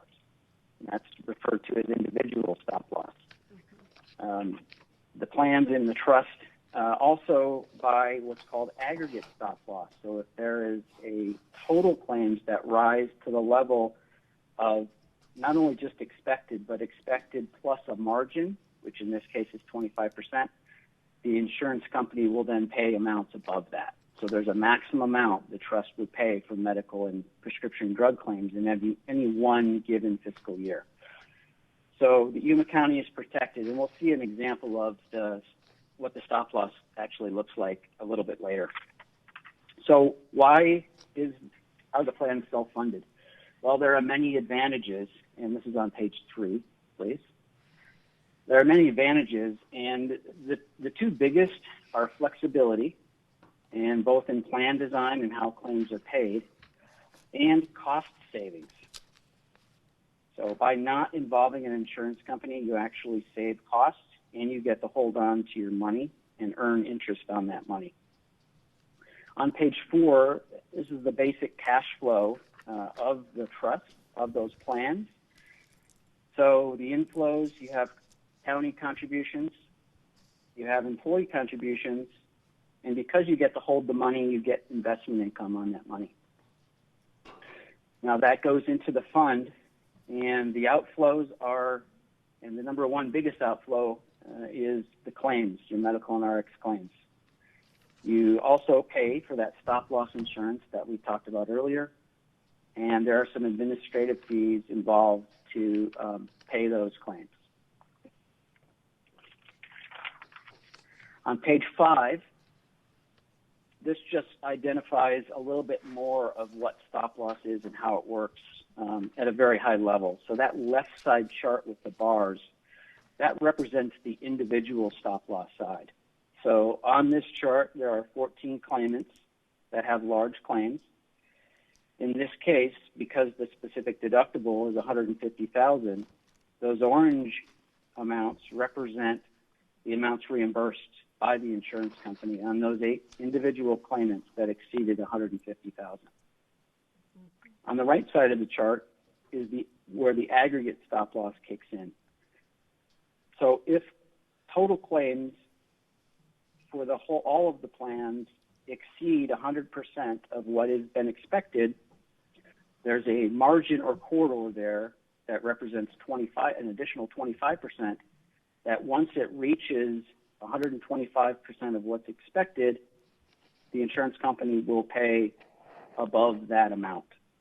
I will tell you, this is not very common, this aggregate stop loss, but the stop loss on the left side, the individual stop loss, is very common. Okay, on page 6. So also because it's self-funded, reserves are held. And one specific reserve that's held, it's for amounts that have been incurred but not yet paid, also known as IBNR reserves. So what are these? So as a user of healthcare, you visit the doctor for a checkup. And because it's a wellness visit, you pay nothing, but your doctor submits a bill to the plan to be paid. So that your doctor, and when the claim gets paid, that's called a So all those claims that happened in a given period, the total of that represents the IBNR reserve. And just to give you an idea of how much money we're talking about, we generally measure that reserve as of the end of the fiscal year. So at the end of the 2019-2020 fiscal year, on June 30th, 2020, the total of that IBNR represented about $721,000. Now, the total reserve as of December 31st, 2020, represents about $9.6 million.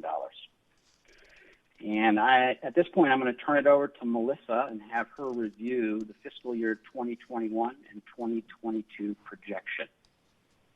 Good afternoon, everyone. Can you hear me okay? Yes, now I can. So moving on to slide 8, you've probably seen this before. This is a picture of some historical claim patterns, historical experience through 2019, and you can see where the light blue is medical, Melissa, covering in cutting that out. it's a 7% rate. Go ahead. Melissa, you're cutting in and out. She's probably using. No, Brian, I'm only having 2 bars. Put your mouth closer to the mic. I don't think that's the case. I think she's using Wi-Fi based. Is this any better? Yeah, that's better. Thank you.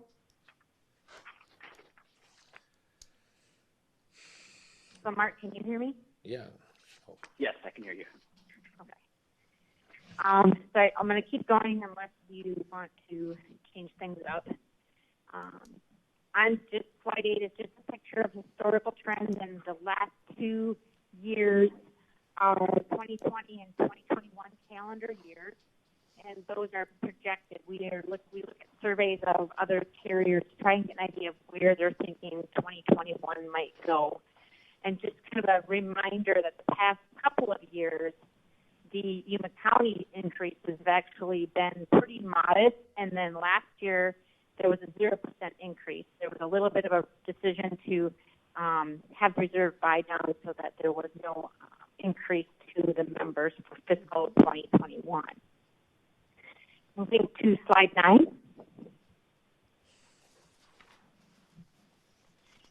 Just a quick reminder, I wish I could say that this would be perfection and I would be able to foretell the future exactly, but we do our best to come up with a lot of assumptions that go into these projections, but there are always things that come into play that kind of maybe mess that up. You know, there's investment return, regulatory, local market changes, claims volatility, and then, of course, the big elephant in the room is COVID-19, which kind of took over last year and is still lingering.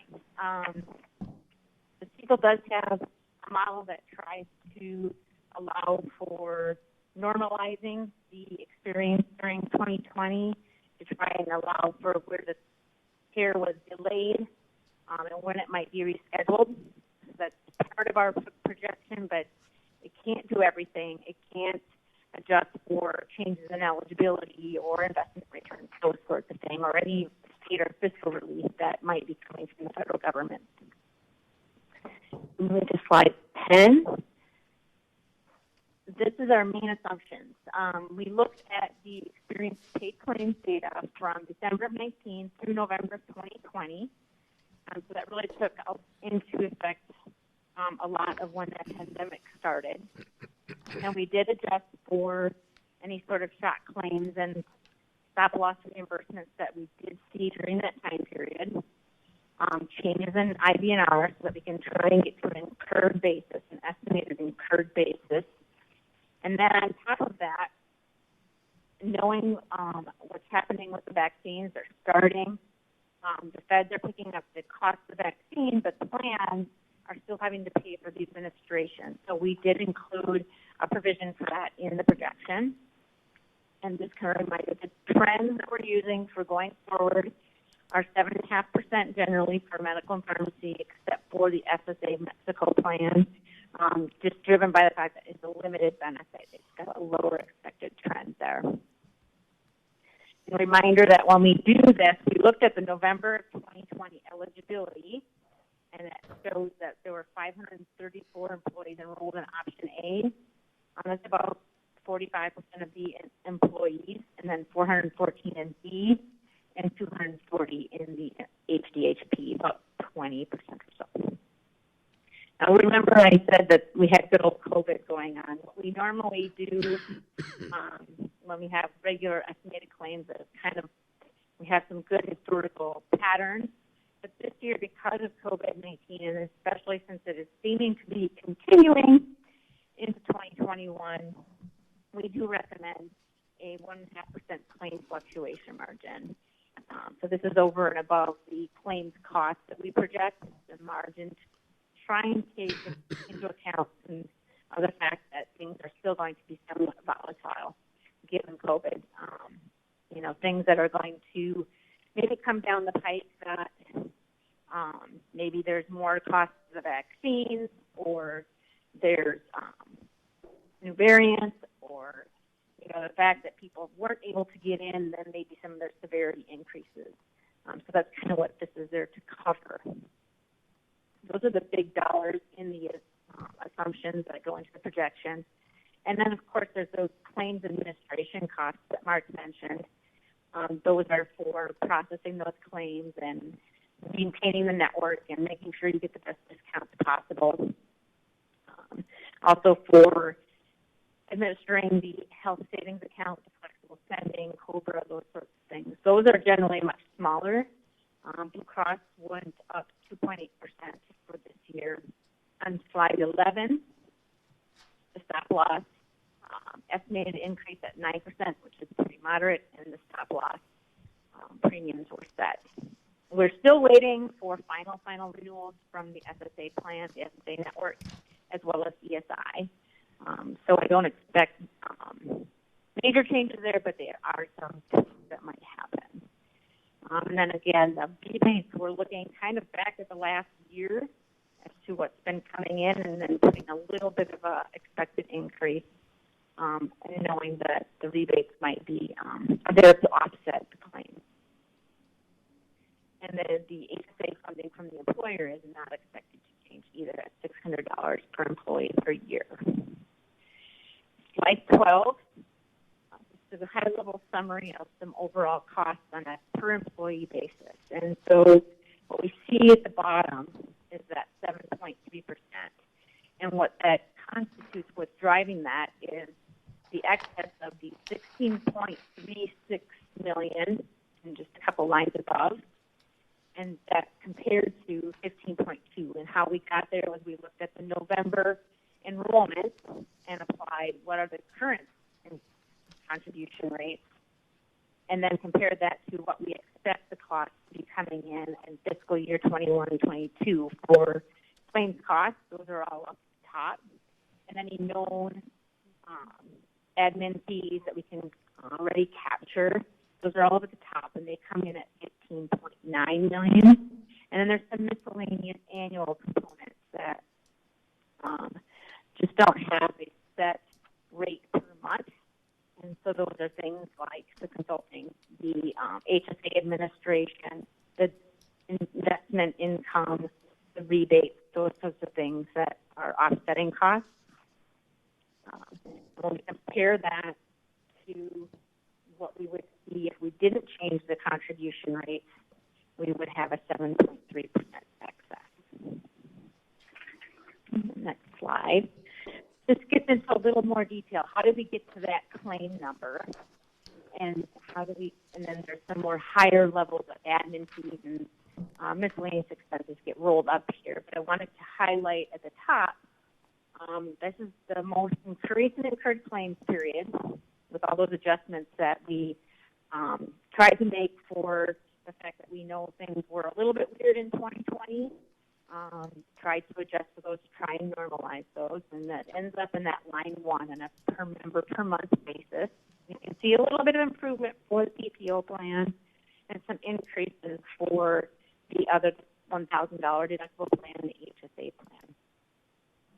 And what happens is we just compared that to the prior year. It's a little bit better, not significantly so on the whole, but a little bit. And then what we do is we apply our trend assumptions for 19 months to try and get from the projection period into fiscal year 21 and 22. And that gives us that line 8, the trended incurred claims per member per month. We add in a capitation for fixed fees, and we add in,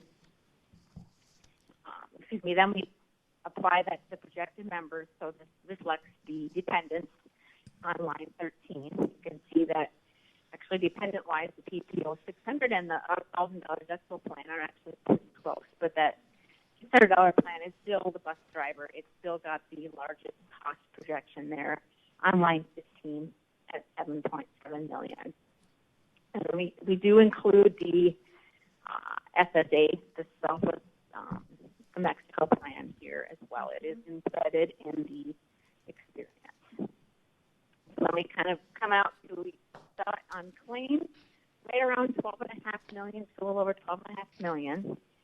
And then the other piece I mentioned was the COVID vaccine administration. And this is what we did was we assumed that the plan was going to pay for the administration a double dose. It's about $60 per member per year, and expecting about 75% of the population to be impacted. So that's another 809,000 or so on top of the claims. And then on line 18 is where we brought in the 1.5% margin that I mentioned earlier, just because it's still so many unknowns, very volatile as to what's really going to happen as the pandemic continues. We did look at if we had just used data without any of the COVID impact, and that suggested a higher increase. So this also sort of reinforced the fact that while we wanted to try and reflect the most recent data the best that we can, normalize for COVID, but then also recognize that there's still some unknown out there, and that's where the margin came in. And that brings us up to about just under $13 million for claims, and then adding in the stop loss and administrative fees. And just seeing a different perspective there, how we end up meeting the 7.3% increase represents about $1 million to bring those fiscal 21 contributions up to what we think we'll need for fiscal 2022. Line 14, this is kind of small on page 14. It just gets into some of the gory details on how we came up with those additional costs for the admin fees. There's contracts for the administration fees, and you can see that first line there, that 2.8% increase that we mentioned earlier. Some of these, we're still waiting on the final, again, the final SSA, so we looked at historical information there. So to the extent things tweak a little bit, these might adjust somewhat, but they are very small portions of that overall cost. You can see there that it's only 16,000 out of, 694,000 out of nearly 16.4 million. And then stop loss premium, you can see is a little bit more. The known increases there of around 9%. And again, the miscellaneous costs that we talked about, we looked generally at historical budget information and what we knew about any sort of contracts in place. And then on the rebates, we looked at the last 4 quarters that we had and applied a little bit of time to try and capture what we think those might come in at on a whole basis. And then again, the claims down there at the bottom, and those reflect the SSA, they reflect the COVID vaccine administration costs, again, back down to the 7.3% on the total. On page 15, kind of the main driver of what you want to get to is looking at what's going to happen to employees, what's going to happen to the county, and this also just does reflect the fact that there's still that agreement in place to start increasing those dependent share contributions each year to an additional, by one additional percentage. So you can see we have each option over there at the left. Option A is the $600 deductible plan, option B, $1,000, and then the HDHP. Those first, kind of that first block there is what is it looking like in fiscal 2021? What are the current contribution rates? And then in the yellow, what are those employer-dependent shares and employee-dependent shares? You can see in fiscal 21 that Richard plan, the members were paying about 39% of the dependent share, whereas for the HDHP, it's closer to 25%. That HDHP kind of being the trying to attract more enrollment, having the employees not pay anything towards that cost, and then having a lower cost share for their dependents. At the same time, they're getting $50 a month to get the HSA contribution. And then what we did was we applied that 7.3% increase, and then we knew that the employee dependent shares had to go up by 1%. So you can see on the top row now the employee dependent share is 40% for the option A, $600 deductible. And on the HDHP, it's up to 26.7. And the reason that's a little bit more is because the employee-only piece, that member pays 0, so it has to get picked up by the dependent shares. And what this does at the end are these kind of last 2 columns, the per paycheck employee impact and the annual employee impact. And you can see that the 7.3% increase overall at the bottom ends up being more like a 10% increase to the employees and just under 7 for the employer.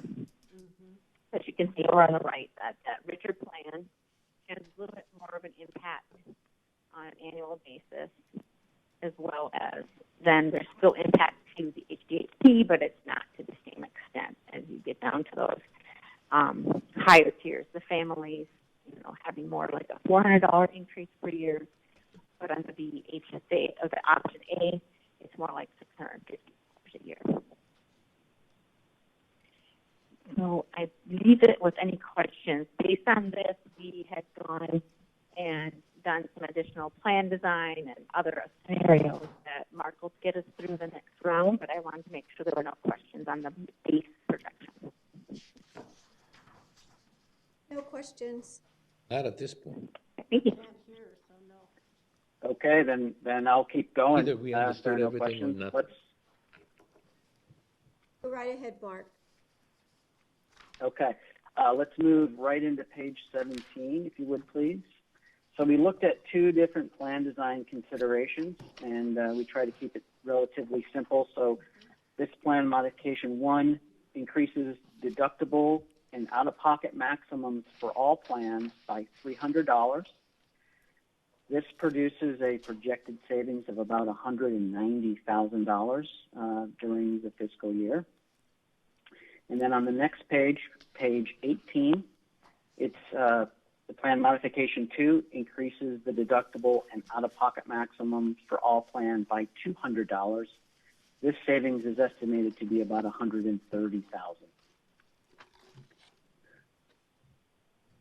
So moving on to page 20, this provides a summary of options for your review. Option 1 is the original projection, and that, as we just looked at, as Melissa just discussed, the overall increase there was 7.3%. Mark, can you hear me? Okay, so I can. the slide presentation that we're looking at on page 20 is different than the one that we actually have printed here for everyone. Yep. So I don't know. I have a page 20. That one's We have a page page 20, it's just different. Yeah, it's just different from Yeah. his. I'm going to, so you're going to have to just elaborate with regards to what you're talking about. 'Cause So okay. So there's two plan designs consideration. You were in the first one, which had a $300 deduction, and then the second one has a $200 increase in the deduction. Yeah. Yeah, that's it. 1 and 2. So they're going to be looking at handout 20 if you would just, like, you know, talk Yeah, about we're the missing one options page. there. Oh, not missing, but. Yeah, you're Alicia, okay. do you want to just read what you're seeing? Yes, so on the summary of options for review, there are 4 different options. Your original option 1 is showing you exactly what we have right now, 7.3. And then option 2, I'm not able to display it, it's actually inaccurate, the slide presentation here. This is inaccurate Yes, for, yeah, then based you'll on have what to you use have this. here. Yeah, so if you could please just refer to slide 20. And then on option looking at 2, it's showing that you have the deductible increase of $300 to all the 3 plans, which then would result in the total employer contribution of $322,000, which is a 2.5 increase. And then with the employee cost is an increase, a contribution of $135,000. That does include the 1% differential that is going from the employer to the employee. And that it would be a 5% increase. And then knowing that our health reserves or our funding for our health plan is quite healthy, proposing that we would eat into reserves by $270,000 so that this way we would be able to provide a lower rate for the employees overall, the plan itself, less than the 7.3%.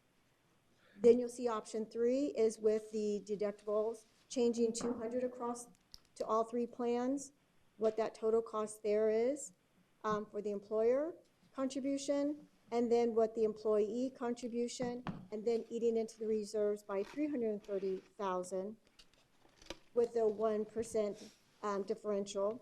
And then option 4, this is increasing the deductible again $200 for each plan option, but delaying that 1% differential to the employees. The total ER cost that, because our contribution would still be remaining less, you know, at the current rate that we have now. So that would be $383,000. And the total EE contribution is almost $74,000, and then still eating into reserves of $330,000. So with that, Mark, is there anything else that you would like to add? Yeah, the only thing that I would just comment on is, so option 2, 3, and 4, all of them have one thing in common, and that is to get to an overall increase of 3%. They're doing it in 3 different ways, okay, whether it's by a different plan design option, or whether it's continuing with the dependent cost shift or delaying the dependent cost shift. The only other thing I would say about this page is that separate and in addition to the options above, we've estimated the cost of increasing the benefit, as you see there for SSA Mexico, and what we estimate that cost to be, and what that is as a percentage of the current contribution. I also want to point out that option 2, 3, and 4 do not have that 1.5% margin in it. So just as a note there, that's one of the ways to get down to that reduced increase. Any questions on these options? No, just remind me. Pages that. Oh, Mark. Mark, Sure. just remind me, what is the size of the reserve account? I mean, what is the total? Yeah, so as of December, it was $9.6 million. Right. So we have $9.6 million in the reserve, which amounts to what percentage of the total budget? Well, it's over half of the projected budget. So the projected budget is $16.4 million, including margin. So it represents more than half of that. So we have reserves that total more than half of the cost of the yearly cost of the program. Now, that's not really the question. I mean, the question is, percentage-wise. I mean, normally we keep it at 20, 30. Now, I know the healthier the reserves, the better off we'll be. But there has to come a point where we start looking at the reserves and saying, well, they keep increasing every year. And I know that we've used them to get to a zero contribution from the employees, which I don't think is bad. I just want to make sure that we all understand that the reserves aren't being diminished by whatever we're doing. Now, we just went through a long-term projection situation where we actually said, look, 10 years down the road, if you don't do something now, you're looking at a bigger problem. The trending isn't that way right now anyway. We're not eating up into the reserves faster than we're keeping up a zero contribution. So what we're coming up here is sort of a middle of the road type situation where we say, okay, well, this is about the time we start stabilizing it. But in reality, we haven't lost it. And I just wanted to make a point. We haven't lost reserves during this time. So for us to contribute more reserves isn't going to ultimately hurt that in the short run. In the long run, though, not making decisions about increasing rates are going to end up coming back to us and saying, okay, well, now instead of a 7%, now you have a 12%, now you got to deal with it. So this is a way to sort of, over the long range, moderate that. I just want to make sure that we don't keep increasing the reserves to a point now we have 100% of the, 1 year, 100%. There's a level of comfort that I have with reserves. This is good enough to me, but just to let you know, that's what they're for. I mean, they're reserves for when things get a little tough.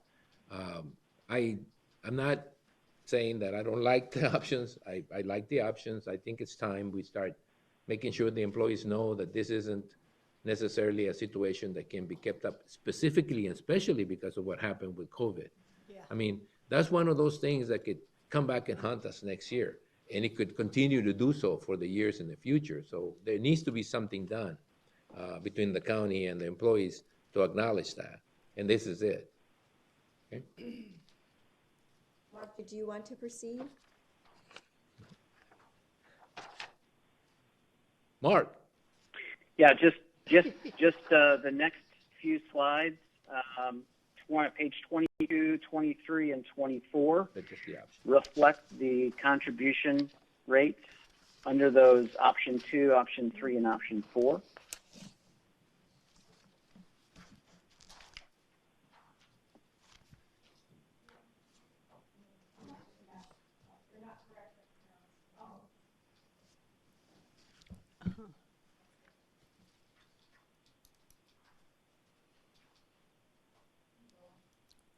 You can Can continue. everybody hear me okay? Yes, we can hear you. Go right ahead.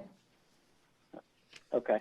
And then page 25 just shows what the current SSA Mexico benefit is and what the estimated cost of that is. At this time, Melissa and I will entertain any questions you might have. if there's anything else that you want to consider, please let us know. And Mark, I would just like to be able to add, for the SSA Mexico benefit, this is something that we had looked at approximately over 10 years ago. We made changes at that time that the program itself, individual would decrease the amount that was covered for each individual. It went from $5,000 to $3,500, went from $10,000 for a family down to $7,000. So now, as costs have increased, I know for us nationally, US-wise, and we've made those changes to our plan design changes, we've never really did anything to the increase on the amount that we're providing for employees who utilize this benefit. And it's only under Plan Options A and Plan Options B, because a high deductible health plan does not provide or cover services outside of the US. So what we're proposing is that we would increase the individual benefit from $3,500 to $5,000, and increase the family from $7,500 to $10,000, and then see how that will continue. We're definitely, it says expecting about 25 to 55 users that are using additional benefits above the current minimum. We have not had several of those members exhaust the full benefit to the extreme now. We might have entitled maybe 3 or 4 that we present to the Yuma County Employee Benefit Trust each year. But then, of course, at that time, that's where they've utilized the max benefit, and then usually they then receive services here in the U.S., and now they're under that regular program. So just wanted to be able to just address this and highlight this, because we have not really evaluated it in over this amount of time, and wanting to know that this is something that we are proposing in increasing for this plan year. Well, as a regular user, I can tell you right now, that is needed now. I mean, it's a lot of people just know when to stop, and then shift over to the U.S. And when they shift over to the U.S., they end up costing us 10, 20 times more. Because a simple procedure at a walk-in clinic, an x-ray that costs you $100 in Mexico costs you $800 here. It is just not, I think economically that has been a lid on cost, of being able to do the preventive care in Mexico. But you get into a point now that the health services are increasing in Mexico, and for the last, 5 to 10 years, we haven't had an adjustment. This is one of those prime examples that you get to one point and then you just figure out you haven't done anything with it for a long time. It catches up. So I do appreciate the fact that it's coming this way, because I always thought that, and I keep thinking that the SSA Mexico is our preventive maintenance, and then at the end of the day, it prevents people from coming over and getting this service in the United States. So it's a cost-saving effect. I mean, I think the total cost for that last year was $333,000, as opposed to $15 million or something that we ended up paying for services in the United States. So I think it's a great idea. Do we have any idea how many employees use it? Mark, by any chance, do you have the Why did you numbers say that tells us the 920? total It number says of employees 920. that we have? Yeah, we do. We do. There were about just over 400 employees and their dependents, so it would be a combination of that. Okay, thank you. All right. So we got our options, we got our explanations, and now we got to give you directions, right? Yes.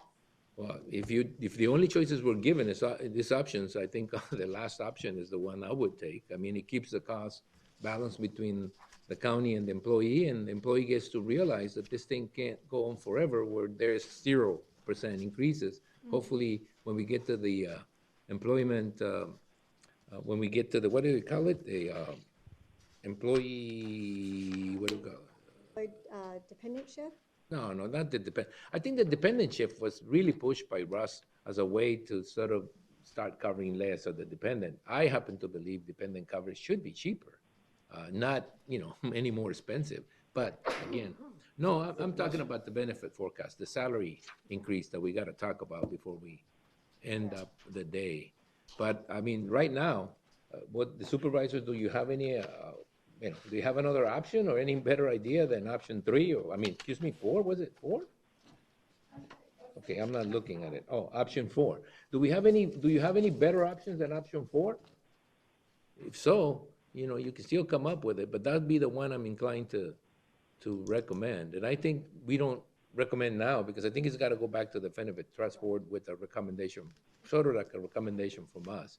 So, Chairman Reyes and members of the board, what I'm hearing from you today is that if you look at page 20 that you have, your option 4 is increasing. Preferred one, which is increasing the deductible for each plan at 200 and delaying the dependent shift. Yes. Okay, which then being able to draw down on the reserves by $330,000.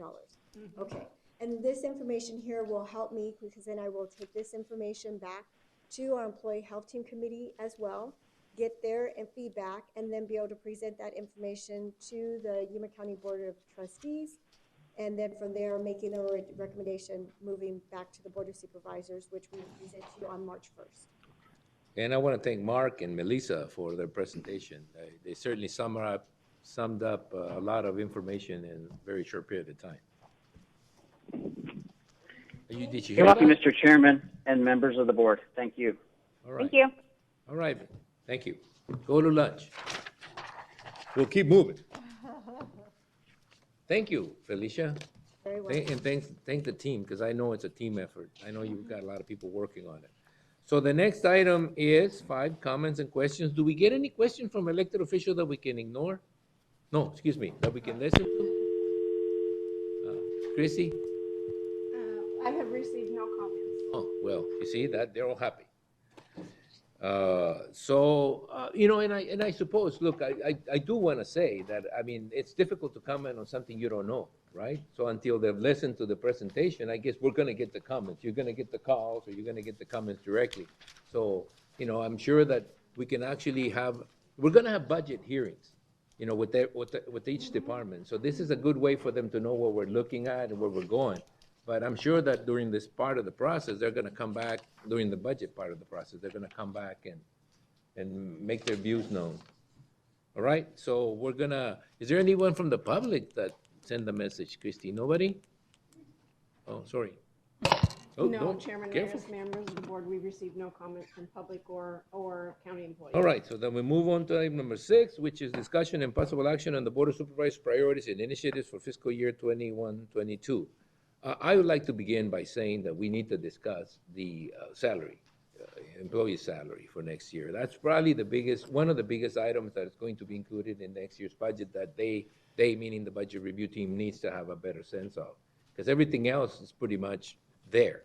But what are we looking at? What are you looking at? I'm going to wait till you guys, make your statements. So anybody wants to talk about that first? I mean, those are the next steps, and I know we're going to get to it. I just want to make sure that we deal with the salary, the salary issue. That this is the schedule for the next steps. Do you have any idea, or should I start? It's never stopped me before, but With the way we're looking, I'd almost say 2%. 2% is too low. Minimum. Well, I mean, I'm really being serious. I mean, every time we talk about 2%, 1%, and we talk about an increase of 10% in the insurance, the people, I don't know, for some reason, collate one with the other. They're not. They're different. A 2% increase varies depending on what you make. A 3% increase on your health insurance, it's really, a small part of your health insurance. So please, let's begin by saying that a 3% increase for the employees on the health insurance has nothing to do with whatever increase we approve to go to the employees. But we've been giving people 2% or 1%, or I don't know. What's the highest we've ever gotten, Sue? When you've been here? Susan? Sue? 2. I got a boy named Sue, but 2. We gave 2%. This current year, 1% grade adjustment. So the system went up 1%, which is recommended to stay up with inflation to keep our salaries competitive. And then people who met or exceeded expectations on their performance evaluation received another 1%. They moved forward in their grade 1%. well, I suggest we start at 3. Gil, what can we afford? Oh, we can afford, whatever we decide. No, Sue, Mr. Chair, No, Supervisor Pancrasi, it's really a policy decision by the board, and then And I- whatever you decide, And then he finds the money for it. it's related. I mean, this is one of those ongoing expenditures. You just have to keep that in mind. So it will. I think the question is, Gil, how much would it cost us percentage-wise? 1%, 2%, 3%? Do you have a sense of what it would cost us? You know, considering that we have 1,000 something employees and that there will be difference. We did some rough estimates. Oh, you did some rough estimates? Can you come up? No, come up, because you can't say it from over there, especially with the mask. Join the team. Okay, come up. Gil, you too. We want you in the same frame. Good afternoon now. Lucia Gomez, Budget Manager. Chairman Reyes, we did a preliminary projection about 418,000 for the 1%. Okay. So 420, just to round it in numbers. 420 times whatever the percentage is. So, you know, increasing the salary for most employees, if not all employees, by 1% will cost the county $420,000 approximately. That is not too bad. So it's 1,360,000 for 3. I'd go for 3 right now. I mean, that's what I would start with. Unless some, you know, board member has a problem with that, want to go higher. Do you still want to do the pay for performance though, where it's 3 now and then 1% on the top 10%? Like we did last time. I think we need to be careful because I think The pay compensation for is a performance, that compensation. additional 1% was in addition to the 1% and the 1% that I just described on their anniversary date. That was a separate program. Yeah, that was that an you did on a additional program. one-time They'll basis. bring the cost down. That was one time. Okay, so, you know, Supervisor Simmons said 2, I said 3. Is there any? I'll go 3. I'm happy. Is there any reluctance to go 3? You guys want to go higher? Well, you know how Martine and I feel. Some people at the very bottom. Yeah, well, that And then was some that was people at the compression very issue. top. I think we got into that. We tried to do that, and I think we were kind of successful. It ends up benefit the lower paying people, and it ends up punishing the higher paying people because but it's a very complicated issue, and how you decide to, you know, who's going to get, you know, I think we went to a $50,000 Yes. cap, and then we said, Yes. okay, And people above that got half of that. but you see, we did it already. So I think we've done it. I mean, we try to compress that. We try to bring people in the lower paying jobs up and keep the top paying jobs, you know, steady. We did that. I don't know if this is the year. I mean, with all the stuff that happened last year and the stuff that's going on right now, I think it'd be a morale boost to say to all employees, look, this year you're going to get a 3%.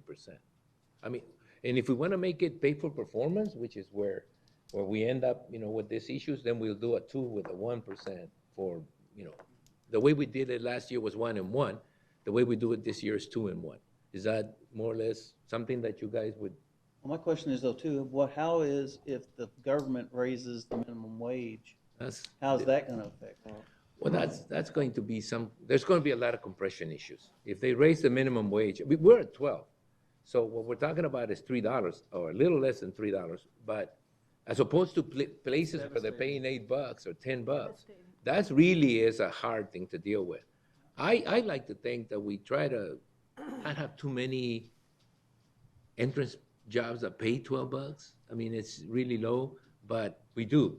So we need to acknowledge that. And I think that we will know within the next few weeks, to say the least.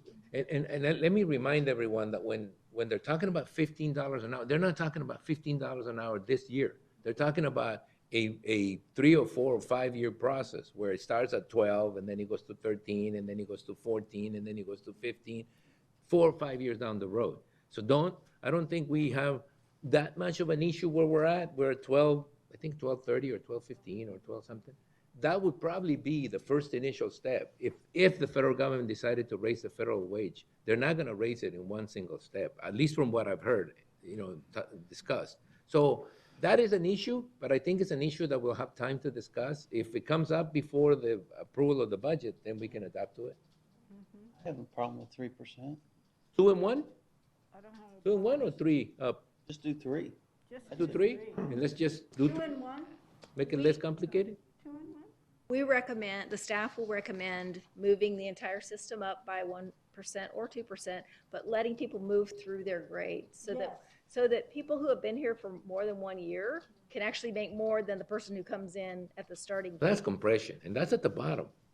It's isn't it? everywhere. No, it's everywhere. It's everywhere. That's So we everywhere. need to at least move 1% forward in the grade. If not, do a 1% grade system adjustment and then 2 steps forward, or 2 half steps, which is basically 2%. I forgot. Cover Whichever way you want to do that. Or if you'd like us to bring two. Yeah, both bring us some options. options, okay? That's But a it'd good be a option. 3%. But they still need to go Combine it. across on, they need to go up in their step or across in their step, whatever it is. Yeah. They need to go at least 1 step. All right, okay, then do it as a percentage and make it as a step situation. So you move people up the steps or, vertically or horizontally, however you have to A move them. step and 2%? Yes. Do you guys understand that? Mr. Because Chair? it's a little, A No, step yeah, and 2%? got it. Yeah. I'd like to see a couple different options. all right, so present us some options based But- on the discussion. I like what Susan was saying because you're automatically compressing it for everybody else around and not giving the opportunity to move and have the reviews, et cetera. Okay, that's fine. So that's our recommendation to follow, 3%, and just find a way, give us a couple of options on how we can achieve that. All right? Okay, did you move it? Was this the last one? Oh, you had a schedule in there first? That's the only thing you're gonna give us feedback on? No, I just wanted to see it again. It's May what? I didn't get a chance to see it because I was, Oh, next slide, please. oh, there you go. Board of Supervisors meets, Board of Supervisors adopt, May 24. I'm not in town. May 24th. I just want to let you know. I may not be necessary, but I am not in town. You got to move that. You know that, right? Yeah, well, this is what you're giving us to it, right? Right, we provided this to you several months ago. Yeah, well, several and months ago, I didn't know I was going to be out of town. depending on the timing, based on statute, I Yeah. don't know that we can move it or not. We'll take a look at that. Yeah, we have to have time between one and the other. I don't remember. I think it's 14 days or something. Well, okay, look at the calendar and see. I am going to be out of town May 22nd through the 28th or 29th or something. So it's either earlier or later. And I don't think later works because we have to have the budget adopted before June 30th, right? Is that correct? Statutorily? Well, you might not need me, so you may move faster. So let's look at it and see what we can do, if at all, okay? Just wanted to let you know. That's why I needed to take a look. All right, now, anybody else has anything? No? Let's move on to the next one then. That's it? That's the end? Yeah. Well, I don't have any final comments. I mean, I've commented all the way through. So my assumption is that, Really?